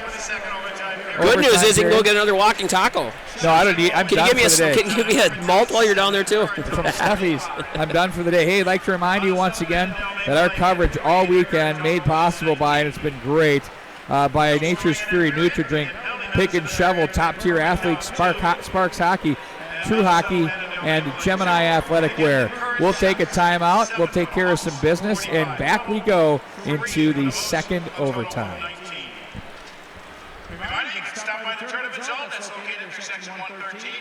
Also visit with the merchandise souvenir boat or tournament t-shirt program. What a hockey game, folks. We're between the periods. Once again, another Let's Play Hockey.com game of the week. And we're joined by top-tier athletes, founder and owner Kyle Johnson. Kyle, thanks for joining us here this evening and this afternoon, depending upon when these games are playing. But I got to say this. You have got one heck of a business that you've put together called Top Tier Athletes. It has a lot to do with player recruitment, placing them at the next levels, and those kinds of things. Can you tell us a little bit about what you're doing? Yeah, Pete. Well, first, thanks for having me. I really appreciate it, and I'm excited to get into the hockey arena here. So, the product I put together was really initially for my son. I have a marketing and web development background, and my son, who is actually a soccer player, is looking at going to the next level and playing in college and beyond. And I wanted to come up with a solution for him to be able to market himself to other colleges, other coaches, recruiters, and didn't really see a very viable solution out there. I've used a number of different services, and they just really weren't what I was looking for. And again, I want to say this, I come from a marketing background, so I'm a big visual guy. So a real key thing to me was to create a product that was like, if you were to go to a marketing agency, this is what you would get. You would get a very high-end, very visual product. And when you look at a lot of the other products out there, you just get a very templated system. It looks pretty old. I mean, it looks like websites of the, early 90s. And we know today that, things are so much more visual. People want to see great photos. They want to see, statistics presented in a visually appealing way, video highlights, coaches' testimonials, that type of thing. And, they want to be able to see that and also do it with, not a lot of work. And that was, really the other key thing that what I was trying to do was to build a platform that's easy for both players and parents to use. So it's interesting. We see a lot of the what we would term family advisors or people that help with the process of getting into the next level, and really what's being learned out there is some can kind of overdo it with the emails and those kinds of things, and I think coaches can kind of get a little bit burnt out on the hammering of the inbox, so to speak. Is there something that is different in this approach, and how do you go about that to avoid from that numbing of the coaches? So, that's a great observation, because I've talked to many coaches, and I've gone through systems as a parent as well. And, you know, one of the main things that coaches have told me is that, you know, and I'm not going to name any of my, you know, of these other softwares, but, you know, some of the other web platforms that are out there promoting athletes to get into college and beyond, they talk about, you know, having this extensive network of college coaches, which I'm sure they do. But the thing is that, you know, these coaches, they just get inundated with email after email after email. And, you know, they're actually close to being spammed by some of these companies. And these coaches have told me firsthand, they said, you know, look, I don't even look at those emails. If I see an email from this certain company, I'll delete it, because they get, you know, 10, 15, 20 a day. They don't really have time to do that. I said, well, you know, what would make it so that, you know, you would get to, you know, see these athletes? And they said 10 times out of 10, if we have an athlete that directly contacts us from their personal email, we'll read it and take it into consideration. Now, that email, you know, there has to be some substance in that email. The athlete has to do some research on that specific college or specific team, you know, show some effort. Sure. But if that's coming from the individual athlete, the coach will open that up 10 times out of 10. Where if they get an email from a service they have may subscribe to, that, you know, they're not even getting emails because they're deleting them, because they're getting just bombarded by emails day in and day out by these other services. So what's very important to note here is this is really a user-based driven product that you've put together here. And so in the hockey world, the idea is, I mean, and it's not a large community, but there's plenty of players out there where they can tell their story and they can have their information put together.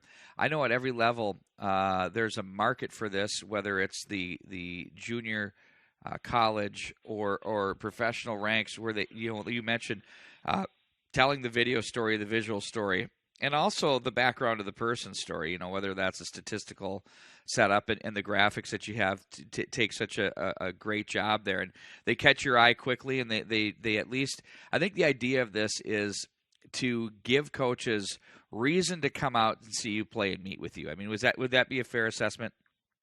100%, absolutely. And, you know, one of the features that we have is a scheduling calendar on the site that players can actually go in and put in their games, practices, if whether they're going to be at a tournament or not. They can put in their full schedule, and, you know, if a coach sees that, a coach can just come out at their own time and say, hey, you know, this kid's playing at Mariucci on this date in this tournament. I'm just going to come out and watch. That kind of eliminates the stress factor of if you're a player and you know you have or you know there's a coach that's going to come out and watch. Sometimes players just aren't in their natural environment. They may tense up a little bit, right? And so this allows for a coach to just come out at their leisure and watch the kid play and, you know, really see what their talents are. I'm sorry. Go right ahead. No, that's fine. I was just going to say that, you know, to your point, you really hit it on the head. This system is really set up for players at all levels. You know, you could look at going into the juniors, going to college, and it's even set up to the point where, you know, college athletes can use this if they're looking at going semi-pro or pro. So, you know, some athlete that's in 8th, 9th grade that could, you know, pick up this system, they could literally use it all the way through their career and just really showcase their body of work. Well, and it's priced at an incredible rate. You know, we've seen some huge numbers out there, and that's kind of a risk because, you know, the scholarships aren't guaranteed at certain levels, as we know. And so, you know, I think it can be argued that it's made as an investment to the future. However, when you really get down to the nuts and bolts of it, you don't really get to where you want to be. Or you're not going to make that money back up. So you've got a monthly payment structure that's set up that I think is really great. And then on top of that, I think it would be really helpful, and we're going to do an on-air production meeting here. Are you okay with me posting a a graphic and a link through on this show page here on letsplayhockey.com where someone can see an example of what their page can look like, they can contact you and you can get them starting. You've got a 10-day trial going too, don't you? Absolutely. First and foremost, I'm a parent, and I've gone through the process, and I'm going through the process, and I don't want to gouge families for money. That's not my intent at all, right? My intent is to put out a product that athletes are going to use, that families are going to use to help, promote their athletic ability. And again, if they're going to college, there's actually a section on there that they can highlight their academics, which is, a highly important thing if you're looking at going to college. So, first and foremost, again, I'm a parent, and I know the systems out there, and I just want to make it accessible to athletes.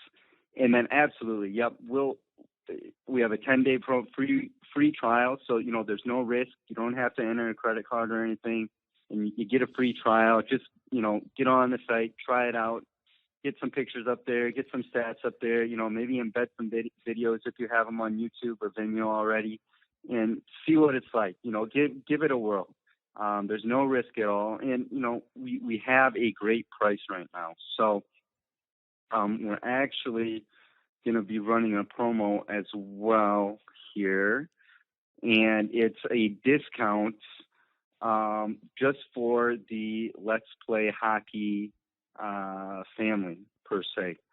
So if you sign up and after your free trial and keep on going, for the next 3 months, the monthly price will be cut in half. So you're paying $7.49 a month for the first 3 months, and then after that, it's $14.99 a month, which is still just a great rate to have a tool that really allows you to showcase your talents. And that would be a steal, my friends. That is great stuff. So Kyle Johnson, of course, it should be noted that his son is playing the game of football, better known as soccer in our area, in England. So, if you're there as a college athlete doing that, I think you know a little bit about navigating the waters. So you've got a good background with that, Kyle. That's a real-life story, which is a good one to use.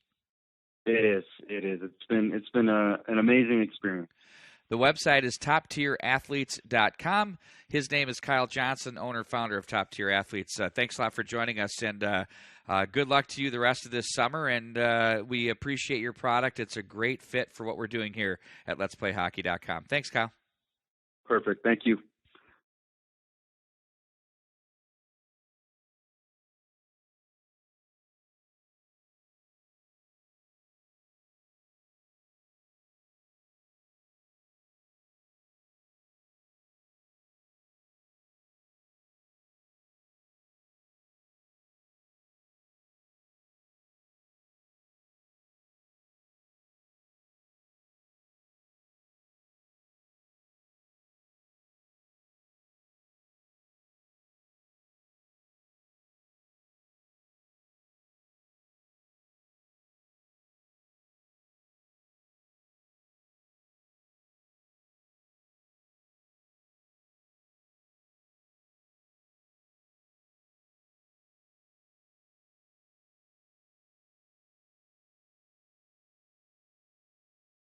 And palms. So we have all different performance aspects. We have a durable palm in our Z Power. We have our standard is a great palm as well. We have our Z Fit that is a very, very soft feeling, very thin feeling. We have a Z Pro that a lot of the NHL players, it's a very thin, ultra feel palm. And then we have our Z Grip, which is a tackified grip that really helps with the grip of the stick. So that's another attribute. The third attribute is the dryability of the gloves. A lot of the issues with gloves is they stink, quite honestly. Mm-hmm. And to get any sprays into a glove or anything like that, you can't really get into the fingertips of a glove to kill any of that bacteria. So now what you can actually do is you can unzip that palm and take it off, spray the whole glove down, and then dry it out. And it works unbelievably great. That's amazing stuff. It is. I mean, it is, and the other nice thing too is, I use the example as I played in a pond hockey tournament last winter. I used these gloves. It was 45 degrees out, so it was extremely warm. We were essentially skating in puddles, swimming, yeah. And the gloves got extremely wet in the one game, and I had another game that I had to go to in 15 minutes. So I just zipped out the palm, put a new palm in, dry gloves, ready to go. So, I mean, it definitely works for what it's intended to, and it improves the playability of the gloves. It also improves the overall performance of the gloves for the players. You can find their information at true-hockey.com, and you can also get it in local stores. Jason, if you wouldn't mind, outline to us where we can find your product in stores in the Twin Cities area. Twin Cities area, Hockey Central and Blaine, Dave's Sports Shop. So now we begin the second overtime, known as the State Class A Championship Odyssey, between the Malamute and the Hermantown Hawks. And here we go. Pat, your thoughts? They're rested. Maybe. Maybe they are. Well, you get a little IVs going there, right? Get the oranges up, get the legs up. Who knows? But you got to play on a little adrenaline here, too.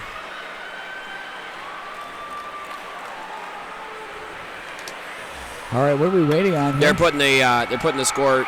Looks like Jared Spurgeon has a 2-minute minor now. We had a Spurge. The big discussion was, why was that not a major? I think if it's because it was contact to the head, left his feet. I think if it's January 16th in the Were you second part of that period. In the second conversation? period, no. That's exactly what was said. Was it? Yep, to the T. Maybe not the same date, but just a great hockey mind, Pete. I'm kidding.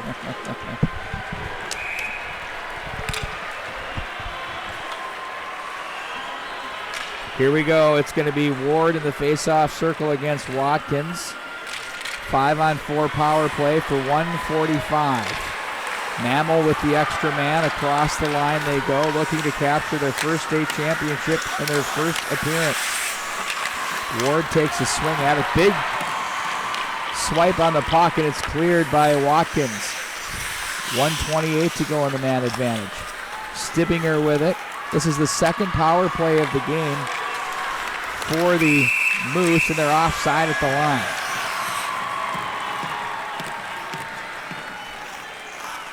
I don't want to say they're plotting on their entry here on the power play, but both have had troubles getting things going.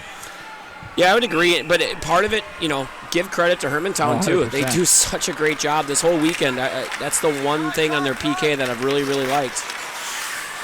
They do make it difficult. Dotes plays that down wide of the goal.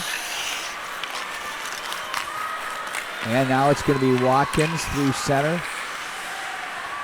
He's going to take it all the way east. Nice job. They kind of ran a pick up the middle. They had him corralled. Stibbinger to Ward, top of the right circle. Stibbinger now, 50 to go in the power play. Stibbinger to Ward. That's a pass go down low. They'll look back up for Ward, top of the right circle. Stibbinger with it. Perimeter play only. Ward with it. Ward has it. Not a lot of movement there. There's a long shot that's right into the belly of the beast. That's blocked. Nice job by Chido to keep that alive. Blocked by Sandberg. 29 to go in the man advantage. Nice ring by Sandlin with muscle. Clears at the length of the ice from the left side of the boards all the way around as it's set up back in behind the net by Clapp. 18 to go. Now it's Watkins. Here's something to watch here, Pete, right? You've had their top group out here, including Chido, on this power play for 1:45 now. They haven't been moving a lot, though. That much. Well, true. That being said, but they've gone up on the ice a couple times, though, too. Ward with it now with full strength. Shot that's up high and wide. And now you call your timeout, right? And you rest your guys and you say, we've been talking about the timeout a lot here, too, as Mantle still has it. Yeah, and you've got an offensive zone, offensive zone draw here, and that might be a Ward thing here, but I don't know. I mean, they've been so tired, and it's a long period. You got 15 minutes here, and in on goal, McEwen to save, shallow angle, thrown toward the goal mouth area. Back up ice they go. Hawks look to go through center to get away from one man. Oh, that's off the post. Oh, my word. Now here's a chance up high. Peterson shot, save, rebound, and it's going to be picked up off the boards. That's deflected away by the Hawks. Nice job as Velour works the top of the right circle. Turned over and on the puck now. It's Dawson Petruzza. He's going to carry this one up to the left wing side as he pushes that one wide of the mark. They checked that was Tanner Maras. And now it's going to be played to the left wing side. Jocks is stopped on the play. Ward with it. Left wing on the outlet. Nice pass there. 14:20 to go in the second overtime. Now it's Maras to play that one in. Up high at the right circle. Played through to center. Sandelin with it across the line. Sandelin to the forehand. Carries it low. There's a shot. Oh, that one was a great opportunity. Sandberg with it. Sends it through. Stick save. Steered away by the goaltender. Platt once again. Got a reach with his stick off the right side on the ice. Ward tried to sidestep one would-be checker. Now from the left side, the neutral zone, it's going to be swatted in. Swak somehow keeps it alive for Dahlheimer. Tries to play it off the boards, and it's going to be picked up by Sandelin. A very cautious pace here between these two teams. Ooh, Sandelin nearly turned it over high in the zone. He did in the neutral zone. And it'll be sent right back in. A very precarious forecheck right now is what you would call it from the Moose. Now it's going to be Jocks racing across the line. His shot well wide of the mark. Zwak waits up high at the line. Plays it to the left wing side. Sent right back in. Dahlheimer's going to chase his own dump in up high to the right wing side. He checks Sandberg, who plays ahead for Velour. Now it's going to be the Moose once again across the line to the right wing side. Anderson shot off the pads. Big rebound. Anderson backhand shoveled wide. Anderson, the defenseman, he's low. He better be careful here. Sent right back up into the neutral zone. Cross the line. Nope. It's handled down, played rink wide, controlled. At center. Bounding puck. Who wants it? It's played back in by Simmons. And back to cover up defensively is Stibbinger behind his own net. Chido with it from the right wing for the Moose. They look to center ice, down on his knees and just swatting it into the zone. Nice play there by Jarmuzic. And it's going to be Peterson playing up to the left wing side off the boards to Velour. He'll skate it in across the line, top of the left circle, back behind the net it goes. Gathered in, nifty play there. Dahlheimer tries to play it ahead to Zwak. He gets into a muscle affair there with Jocks, and now it's the Moose again that play it up high off the glass behind McEwen. Back behind the net, run along the wall. Who wants it? Sandelin takes a chop at it. He's even looking a little tired here, my friend. Here he comes, though. Yeah, he's going to cruise across the line, leave off for Jocks. His long shot turned aside by Platt. He's been a rock tonight. It's funny how it works when you're on the back check a little bit. You're tired, but all of a sudden you get the puck. Wrist shot, glove save by Platt. Whoa! Getting back to my point, sometimes it's interesting, you're back checking. Even as a player, you're gassed, you feel like you can't get back. All of a sudden there's a turnover, you just got a second wind all of a sudden. So I think that happens a lot with some of these kids. So now there are no TV timeouts in the overtime. Look at them all. 5 of the guys have bending over on both teams here down. Back behind the net it goes. Double overtime now if you're joining us. Here's a shot by Watkins. Oh, turned aside by Platt. Kept the stick on the ice. It's a cardinal rule for you young goaltenders at home. They made the save for him. As it's going to be the Hawks to play to center with 11:20 to go here in the second overtime. Zwak gets away from one man, dangles from the slot. Turned aside by McEwen. Sandberg is there off the stick of Ward. And here come the Hawks back up through center. They have some numbers and energy. They play back to Watkins. That's off the side of the net. The rebound into Platt. They go. That was, wow. Sandelin, how is that not goaltender interference? A big check thrown there. Down goes Watkins. Oh, and he comes up with a fist and they let it go. Wow. Back through the neutral zone across the line. Dahlheimer on the off wing. Plays back in behind. Another check is thrown by Jarmuzic. And it's going to be the Hawks to work from the right corner. Off a pair of skates. What a cautious overtime session for both teams. Chances have clearly been to the benefit of the Hermantown Hawks. Play to the right wing side. Oops, look out. Charmuzik let his pass nearly go to a tough spot, but he gets it back. He's going to try and make good on that. Plays that up the middle. Pickpocket at the line is Foldesi. And now it's going to be Stittinger to play that one, picked off by Velour. Chido down low in the left corner. He's going to try and just rug it out on his own. Plays it off the boards to center. That's too far, and icing will be your call. Offensive zone faceoff coming up for the Hermantown Hawks. Hermantown now with that just registered their 50th shot. I'd love to know the state record for most shots in a tournament, because they've got, what did they have, 57 in the first game, 66 yesterday, and 50. So we got to be approaching some kind of record there. We have to be, well, the numbers of shots that one team has thrown on, absolutely. Granted, they've played 3 overtime games, but still. We'll reset the face-off here. It's going to be Ward to take it. They just lift each other's sticks and say, someone come get it. Zwock plays it to the left wing side off Dahlheimer. Sandelin was there. Puck trickles up at center. Stepping up is Sandberg. Finds a man on the angle. That's Jocks. Takes a swing at that. Dahlheimer now. Right wing pass for Ward. He'll try to catch up into this one. Plays it to the corners. He and Sandberg come together. Good read by Zwock as he supports to the corner. Zwock behind, wanted to find Ward as he was stopped on the play by Sandberg with a stiff check. Stittinger is there at the line. He better win that battle. He does, or it would have been numbers back the other way for Hermantown. Hawks across the center line with it now. Controlled down low to the slot area by Sandberg, and it's picked off by the Moose. Ward carries up the left wing side, watched by Sandberg. Back in behind the net he goes.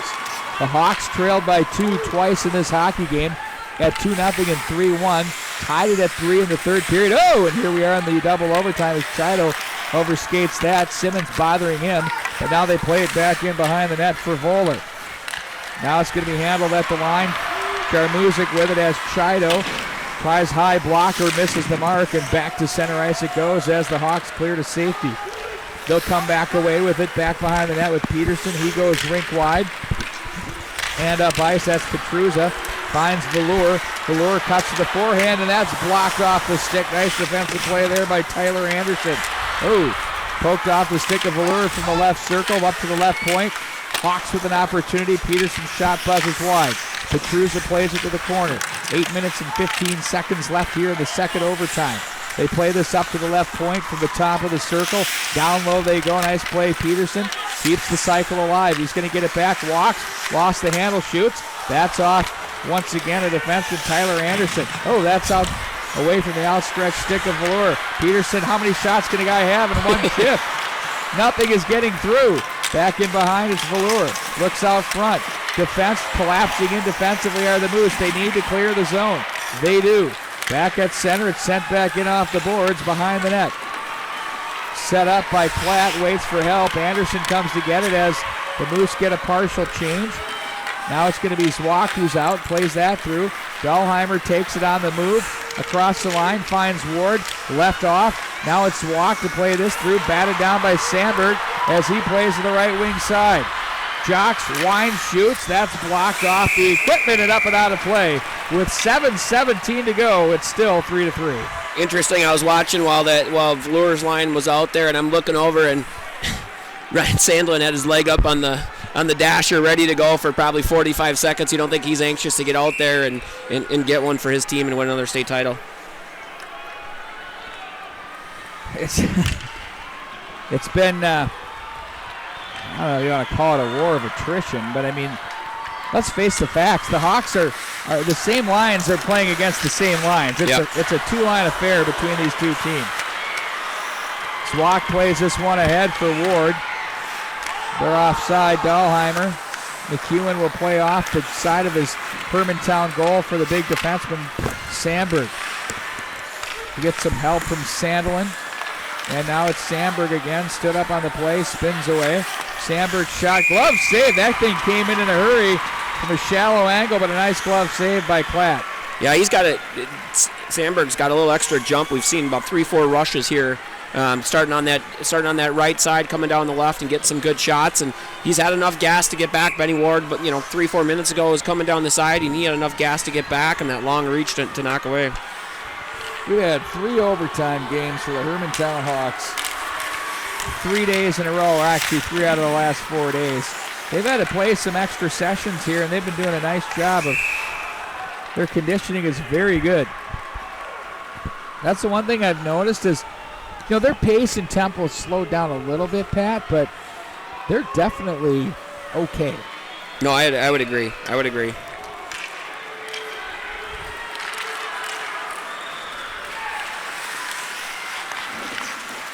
Stibbinger now at center. His pass picked off by Simmons for the Hawks, who plays this one in deep behind. Play to the right wing side. Chido was there, but they're going to be forced back behind the net. That's Voller. Plays ahead. Skate to stick. Nice job in stride. Stick save McEwen. That bid by Jarmuzic. Held in by the Moose. Played back in behind the Hawks end. Off the boards to the right wing. Chopped to center. And it's going to be controlled up high in their own zone by the Moose. Putting on the brakes. It's Voller as he waits, plays it to the left side for Jack Saunders. Now ahead for Zwock, who puts the glove out, knocks it down, and gets it right back to Saunders. Deflected in by the Moose. No ice on the play. Zwock plays the body on Sandberg and sends him packing. As the puck is sent back up the board, Sandberg gets it back, plays to the right wing. Boy, I've said his name a lot. To the right circle. Shot is wide of the mark. In front. Loose. Oh, slot. How did that not go in? My word. It trickled around. It slithered. There's a shot. Save. Rebound. Oh, and it's loose and cleared wide. Oh, my word. Sandberg regroups. Oh, my word. To the left wing side across the line. It's going to be handled. Watkins shoots. Walker pad save. Rebound. Shoot. Scores! Oh, my word. The Hermantown Hawks have 9 lives. 3 overtime games. They picked it up, and it was who else but your guy Watkins. Tyler Watkins. And they had some good opportunities and a couple of shots, and Sandlin almost had one there and shot, and Watkins just came in on that second rebound and buried it. And if he gets to next Tuesday or Wednesday with all his scholarship offers, I don't know what people are watching, because I love this kid, and he played a ton. He moved up with under a little review. Hold everything. Get your helmets, boys. It's under review. Now, if you're Mammo, this is worse than ever before.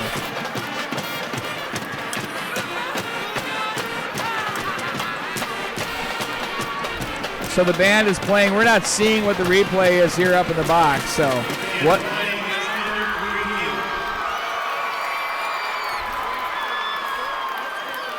Oh, what if it's a GTI or something like that? It was. I mean, I don't know who. I don't know if it was Sandlin or Jock or one of those guys was tight in with Klatt. So we'll see if it was goaltender interference or in the crease, but. We'll see what happens here. Okay, taking a look at the replay from our vantage point. Watkins walks down low. Ooh. I don't know. Okay. Oh, Sandlin's leading on the goalie. Wow. Oh, my word. Put your helmets on, folks. They might say no. So what you had there is you had Watkins coming right down. Wow, no goal! Oh, put the helmets on! You gotta play! Oh, my word! I've never seen like it. Wow! I've never seen anything like this. Have you? Unbelievable!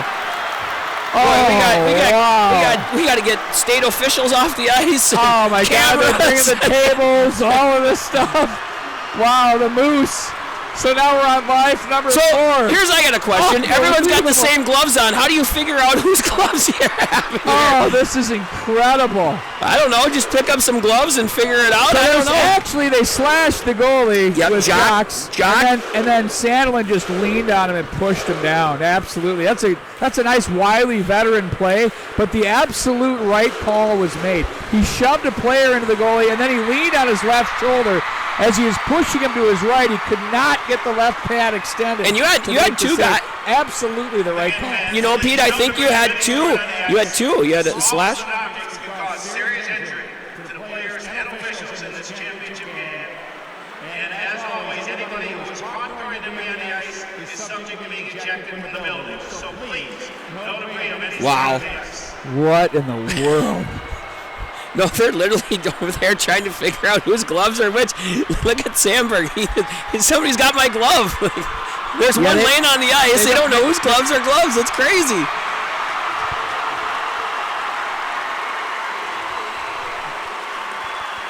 Wow.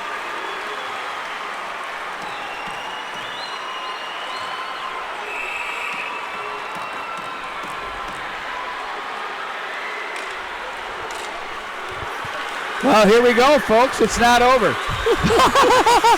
5-12 to announce. If you're the Hawks, you just got to finish the deal here. Wow, the hockey gods.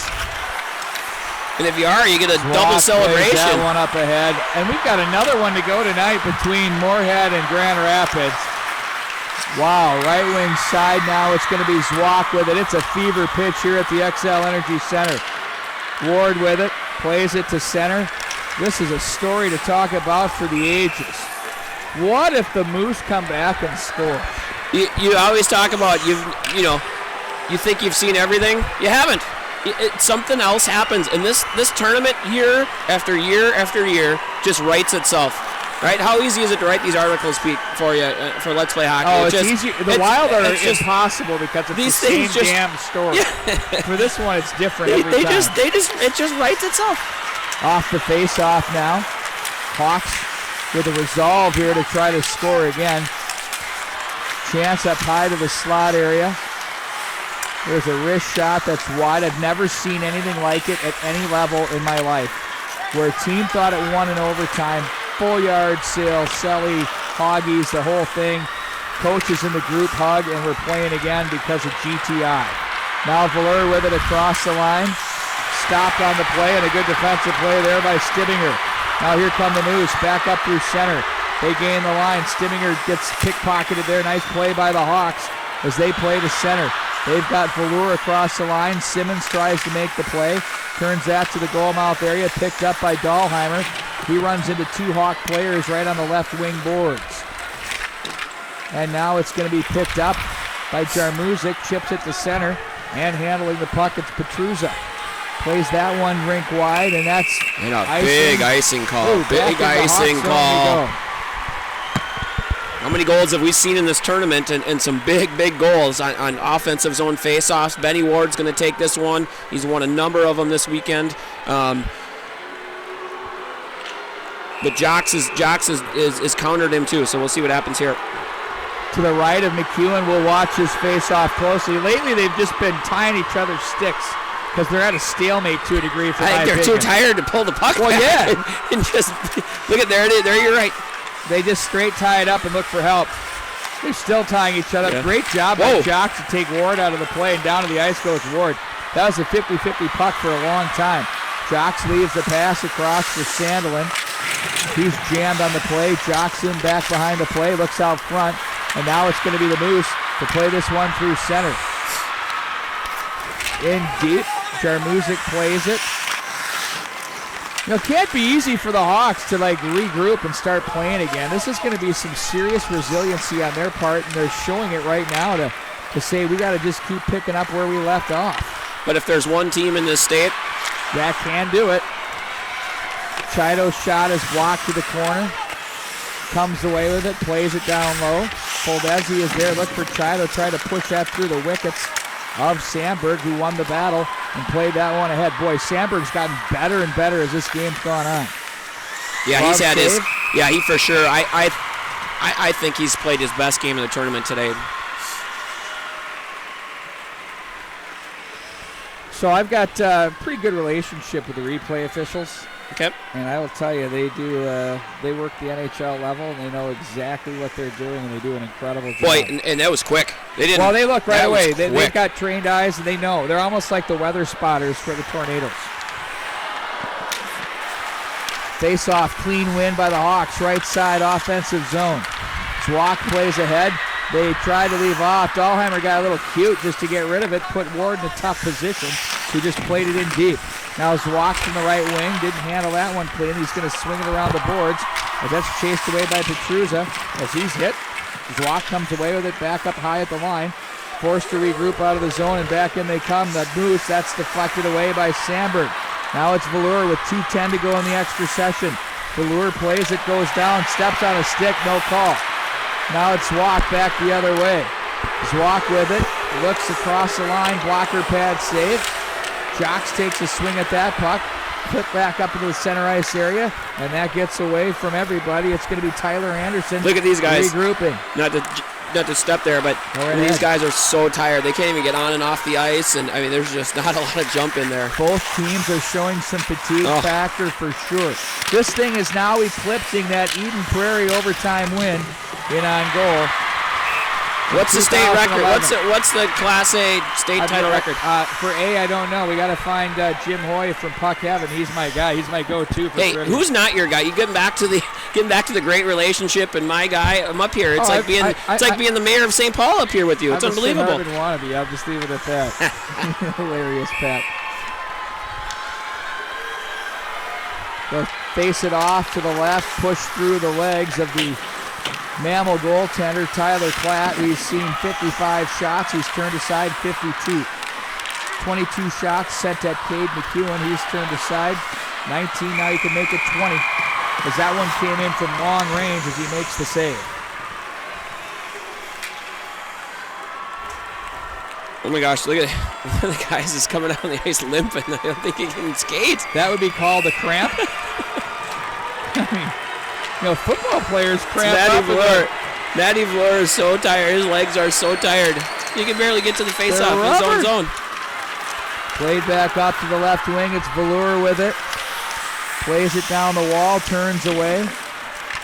And now it's handled with the Hermantown Hawks. In the final round, I think they have pretty much endured everything. If you think back to those St. Thomas games, Yeah. Wow. Here's how tired these guys are. That shift was 8 seconds, and it was, I'm trying to see who it was. It was Fuldesi. He couldn't get off fast enough. They're so tired. It's unbelievable. Your third line out there and just let it run. I'm gassed. Well, the problem is with that, you sit for an hour and a half. Yeah, then you're not doing anything. Your legs are probably worse than the guys that are going in a regular. It's kind of like the whole thing. I never loved it, come off the bench as a pinch hitter or anything, because I'm just cold. I totally agree. Final minute of the second overtime. Up to the line it goes. There's a shot block into Zwack's equipment, poked away from Sandelin, and back up ice. It's going to be Ward working on Sandberg instead. Feeds it left wing side. Dahlheimer's shot deflected off the glass. Here come the Hawks. Sandberg's pass picked off. Nice play defensively to read that one. Voller plays that one back through and gets it at center. Back pedals, looks to the left wing side. That misses. I think that hit a Hermantown stick, but they're going to say no. No. Another big important face-off.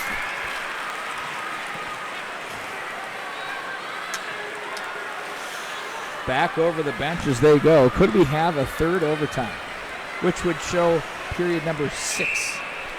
Now, they don't go to the locker room for the second one. This next one. You're correct. Yep, it'll be 8 more minutes, and then they'll do the ice again. They'll do a 3-minute rest break. Sandberg from the left side. That's going to be called. Really set a hand pass. Okay, so here's a question for you, Pete. It's 3:14 right now. The third place game's supposed to start at 4. Well, the chip is at 7. Right. Well, Bart Archer's going to have a late night. Hey, that's above our pay grade. Scores! Sandberg off the draw! He works the Snow Angel. That was clean. They scored twice in overtime. This time it did it. It was a clean face-off win, and that was something I was going to bring up. The Hawks were winning the draws against a fatigued Mammal group. and now they have to really go off the ice twice. They had new life breathed in them, but you got to give the Hawks credit. Their third overtime game, and in this one, the second overtime, thinking they had it won, now have it won. Wow. And there it is again. You know, one of the storylines of the weekend, face-offs. Face-offs, face-offs, face-offs. Comes back. They win it cleanly. Sandberg takes a shot, throws it on net, and they're your two-time defending champs here.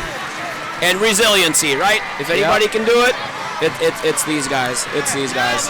Well, they're just so impressive that way. And, you know, at the end of the day, we came out of this broadcast saying straight up, it's great to have the Sermontown Hawk team in the Class A. It makes it better. It's great to have a team like Monticello, Annandale, Maple Lake come down into the Class A from the AA as well. So, yep, they're rolling out the trophies. We're going to have the Herb Brooks Award and all of that and much more. We're going to send it downstairs once that time comes. Pat, did you and I have a bad game to call this week? It's been so much fun. It's been so much fun, and it's just unbelievable. And I look at Bruce. Bruce was so tired he couldn't even put his arms up. He's tired too. Everybody's tired here. Thank God for the Snow Angels. Something a little different. That was wonderful. Sandberg just went. I love it. His back. Yeah. Of course, he's a Mr. Hockey finalist. And Mr. Hockey chance. He got better and better as this. He played his best 3 periods. Yes. The third period, first overtime, and the second overtime. I would agree. There's 19.4 seconds showing on the clock as they are now shaking hands.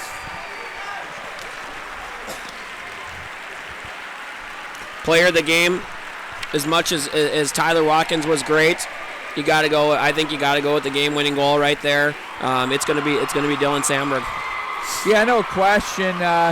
He was shut down off the boards and was really, really good. So wow, this was what was big for them is he had that extra jump that no one else really had. You saw a couple spurts here and there. He just had a little extra in the tank. And he had some good rushes. He had some good shots. Did a great job. Benny Ward was cutting the net. He did a great job coming back, and that long reach that he has. And yeah, he had a great game today. Wow, what a hockey game! We're gonna throw it downstairs here in a minute once we finish it. They've kind of taken their time in the handshakes. It's not. I don't think they can. It's pretty cool to see. Just every single guy, they're all hugging each other, and they love it. If I'm Monticello, Annandale, Maple Lake, you can't say there's nothing to hang your head on because they had a 2-goal lead in the third period and every reason to believe they could be state champions. But the fact of the matter is they lost to a terrific hockey team that, as you said, was resilient and had the opportunity to do that. Yeah, amazing. This, by the way, is your 12th overtime championship game, the 4th in Class A. It's the third involving Hermantown. That's what I was talking about earlier. Yep, if you think about all those things. Here's the notes from Jim, yeah. St. Thomas Academy losses in 2011 and 2015 to East Grand Forks. It's the 4th 2-overtime game in tournament history. And the first since 2011 with Eden Prairie and Duluth East. That was a 3-2 game. 52 saves by the Mammal goaltender, including the double overtime for Tyler Klatt. That represents 52 saves in his first 2 games total. Well, 104 in the championship round. Ladies and gentlemen, we'll now begin our award ceremony. In state tournament history. Let's head downstairs now for the award ceremonies.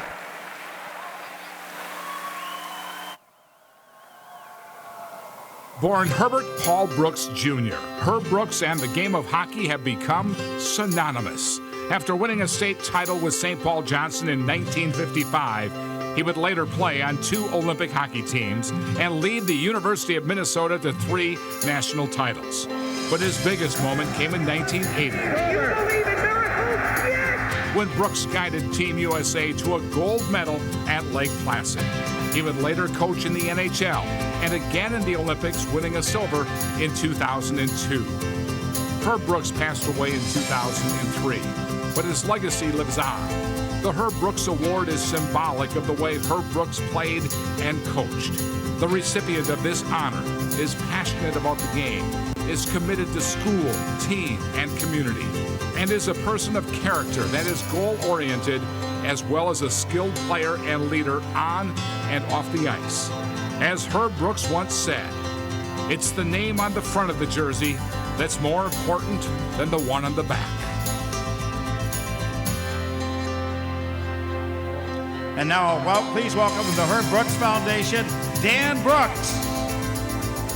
Thank you. It's great to be here. I'm happy to announce that this year's Herb Brooks Award goes to Monticello's Charlie Voller.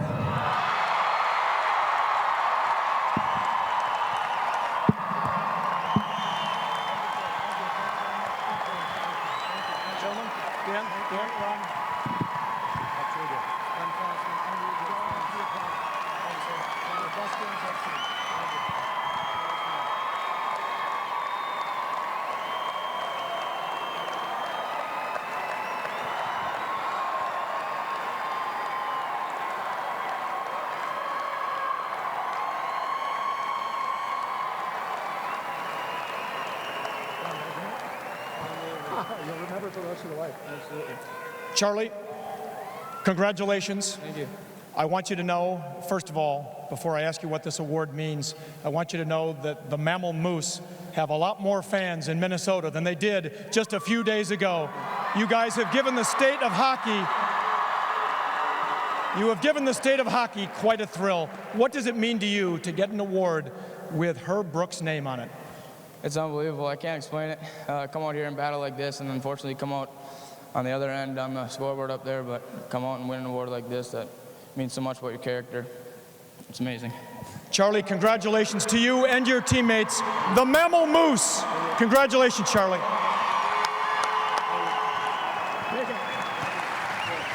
Ladies and gentlemen, this time we'd like to present the 12-member Wells Fargo All-Tournament team, chosen by members of the media and the Minnesota High School Hockey Coaches Association. These students have distinguished themselves during the state hockey tournament by their athletic excellence, leadership, team commitment, and exceptional sportsmanship. Presenting the trophies for the Wells Fargo All-Tournament Award team at Center Ice is Katie Finlinson, Twin Cities area marketing consultant. And now, here is the All-Tournament team. We ask them to come forward as their names are called. From Delano, defenseman Andrew Cruz.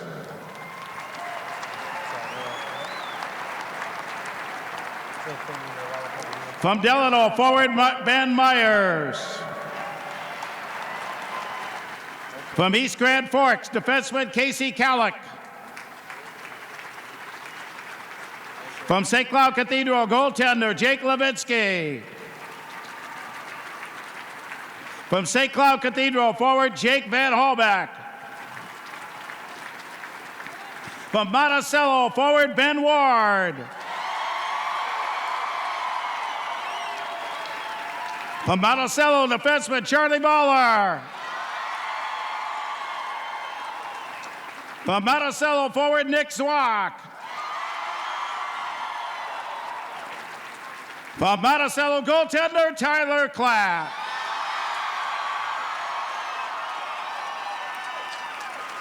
From Harbortown, defenseman Dylan Sandberg. From Harbortown center, Jesse Jocks. And from Harbortown center, Ryan Sandiland. Wells Fargo and the Minnesota State High School, they congratulate all the members. Let's have a big hand for the members of our Class A Boys Hockey All-Tournament team.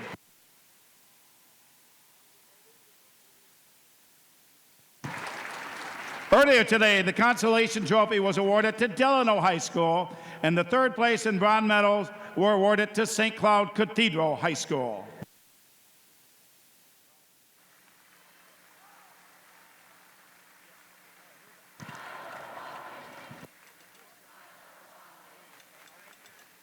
Ladies and gentlemen, now let's meet and congratulate our second and first place tournament winners. Presenting the awards, Steve Beals of Montevideo, Tom Grotman of Northfield, Emmett Keenan of St. Cloud Cathedral, Deb Pauley of Jordan. Members of the Minnesota State High School League Board of Directors. Members of the MSHSL Executive Staff will assist them. We'll ask each member to come forward as they're called. First, the individuals from the runner-up Monticello, Annandale, Maple Lake. Ben Ward. Jaden Jarmozak.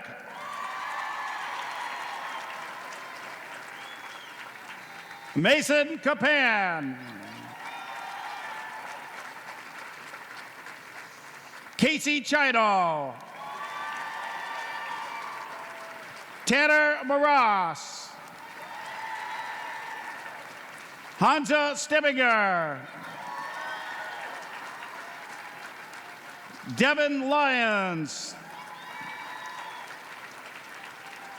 Jack Saunders.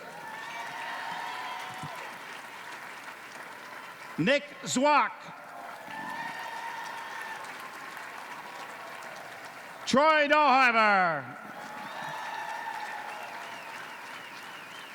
Charlie Fowler. Dylan File.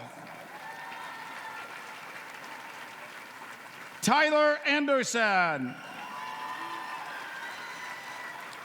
Noah Lenka.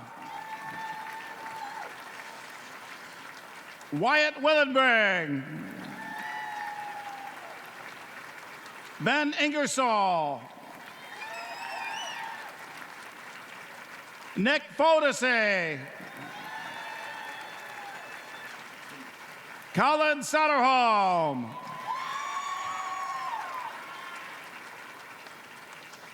Tyler Klatt. Keith Holm. Student managers Abby Bergstrom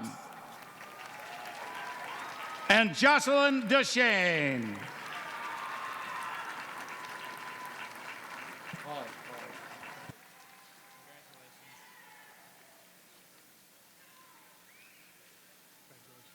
Assistant coach Nate Sunderman.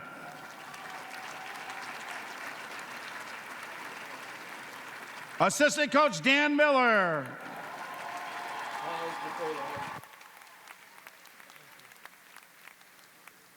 Head coach Eric Nelson.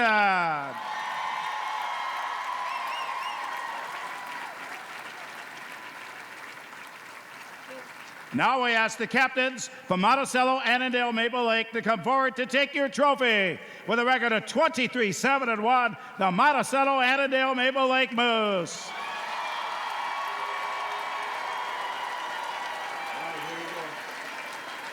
Ladies and gentlemen, the 2017 Minnesota State High School Class A Boys Hockey Champion is Hermantown High School. Each member of the team gets a gold medal. They'll now be presented. We ask you come forward as your names are called. Austin Hess. Matt Balleur. Trent Medill. Jacob Herder. Jesse Jocks. Brady Baker.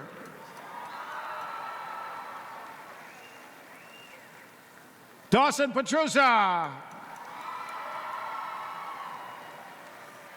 Ryan Sandelin.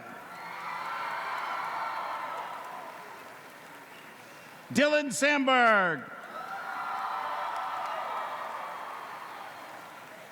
Parker Simmons. Darian Goetz. Logan Judnick. Tyler Watkins. Dylan Colquist. Sam High. Elliot Peterson.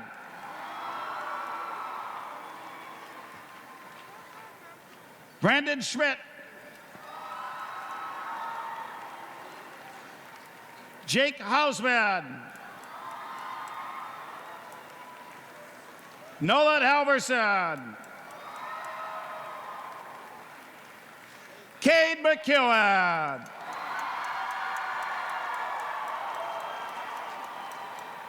Student manager Sarah D'Onofrio. And Caden Erickson.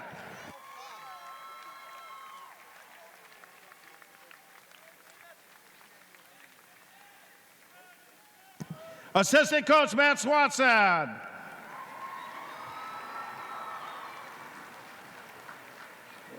Assistant coach Daryl Illikainen.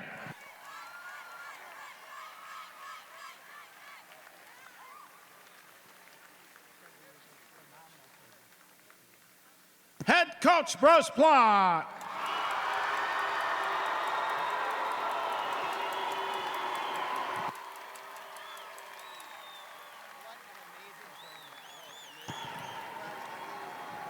Now we ask the captains from the 2017 Class A Boys Hockey Champion, Hermantown High School, come forward and get your trophy. With a final record of 29-1-1, the Hermantown Hawks. There it is, ladies and gentlemen. The Hermantown Hawks take their trophy, self-check it right to the wall in front of their fans. What a day this has been.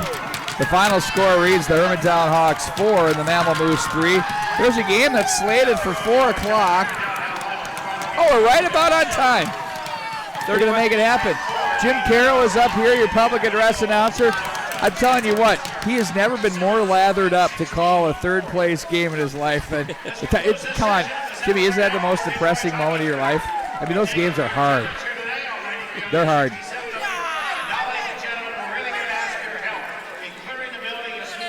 Fair enough. Number of teams would love to be playing that game. The Eagles want to go out winners. And it'll make the South Suburban Conference look good and all of the other. Final thoughts, Pat, before we bid everybody adieu and we're back on the air at 7 o'clock. Well, what's awesome is I think you've seen some emergence of some programs, right? And Monticello's on the map, right? Yeah. Awesome. Northfield on the map. Awesome. I mean, this is why Class A hockey was designed for moments like this. Then I'm going to shift it over to the other side. 2 elephants in the room. Is this the last time we see the legend Bruce Plant? The rumors have been out there that he's been retiring, and what an unbelievable career he's had. And then you have. We're okay. We just lost the. Okay. Sorry. Nice, I was like, I got quiet for the first time in 4 days. Everybody's going home but us at this stage. That's a rookie. That's a rookie. And then is this the year Hermantown? This is the year that they do the classification. Now are they AA? And you know, say what you want, but maybe not. Maybe so. Maybe not. My takes are welcome to all the new teams that came in and all performed very well. We had a number of close hockey games here. In the Class A, we had 3 overtime games for the defending champs who defended successfully for the second straight time. Pick up now their 3rd state championship as a school and 2nd in a row. But the Northfields of the world, the Monticello, Annandale, Maple Lakes of the world really make a name for themselves, not just for getting here, but for taking on the big dogs. And so my takeaway is, first of all, the resiliency of Hermantown. The right call was called on Sandelin for the goaltender interference. They were all happy, had to reset and play again, come back and do the job, and wore down Mammal. They played line for line what they did. We mentioned Colquist fell out of the lineup some way, somehow as well, probably injured from what we could tell. But in the end, when it all came out in the wash with these hockey clubs, I think it was a very simple thing. It was that you need to play the big dogs, and it makes the classification better. To me, I'm one that is calling off the dogs. I don't want to see Hermantown leave to Class A, Class AA. I think it makes this tournament better. This building has been full when they play because you got to have a team to put a bar toward and to compete with. And we're seeing, Pat, with 3 overtime games that happened. And they showed that they are beatable here, right? And completely vulnerable. I was talking to, and I want to name drop because you've been name dropping for 4 days, but talking with Pat Micheletti out there in between periods. Hey, I have to jump in once in a while and give you some crap too, but no. And I was talking to Mick out there, and I just said it's just they've been off a little bit all weekend, right? And but that being said, the resiliency. Let's not forget this team was down 2-0 early today. They were down 5-2. You can say about the overtime and the gloves 3 all goals. over. It was they were down 5-2 in the second, right? And then Sandlin did the Kirby Puckett jump on my back. I'll carry this team to win. But all that time, and I think a theme of the weekend too. Not only with the first timers of Northfield and Monticello of not having the nerves, there was resiliency and there was no nerves from that Hermantown team, and they were down many times, 3 goals, 2 goals all week, weekend, and there just wasn't the panic there, and No. and at the end of the day, experience most times or not will win it, and that's what came through here. Indeed, it did. Wow, they did a heck of a job, and they're going to have to clear the ice here pretty quick because we've got a third-place game that we're not going to do, but we will certainly be bringing back the championship game, the All-Northern Final. It's going to be an orange and white blackout. It's going to be how about the Orange Bowl? The Orange Bowl here. I stole that the from John XL Malaya on Twitter today, so shoot. I won't. Okay, that was. I got to give a original. trademark. You steal Tim Coleman name and stuff, but I'll give a trademark. Well, you to just Johnny name dropped Malaya. twice, but that one was off Twitter. For Pat Griswold, great work today. Joey Henches, you've been just frickin' rock star here all week. Hey, Pete. All weekend. Hey, I just appreciate yourself and the Bartman and Joe this opportunity this weekend to work with you guys, and I joke about it. You guys are pros. You guys are absolute pros, and thanks for all you guys do for high school hockey. And unfortunately you couldn't do a Red Hawk game, but I won't hold that against you. And We'll at least you got to be on the broadcast somehow. We'll get there. We promoted the product. somehow this year, but it's amazing. I've got my brother and nephew, and you'd be surprised how many people out of state listen to this. I had people sending me messages about this weekend and where do I listen to it, and out of state. It's not just local here. And thanks. This is what high school sports is all about, and everybody contributing. It takes an army to make a great production. The kids do their great jobs, the coaches do a great job, so you can't forget about all the stuff behind the scenes. And thank you for not only myself, but the rest of the country and what you guys do. So I appreciate it. Thank you, Pat. Thanks for joining us. It was like just putting a glove on. You were terrific, great to work Thank you. with. And you know what? Bring us a crowd. We'll do a Red Hawks game next year. We'd like a crowd too, but. We're building. We're building. I mean an on-air crowd. Oh, okay. Yeah, I can get it. Hey, I can get it. Okay, we sold. can get Done. that. You're on the schedule. All right, that's going to do it here from the XL Energy Center in double overtime. What a game it was. The Hermantown Hawks win by a score of 4-3. For Pat Griswold and Joey Henches, I'm Pete Wagner. So long, everybody.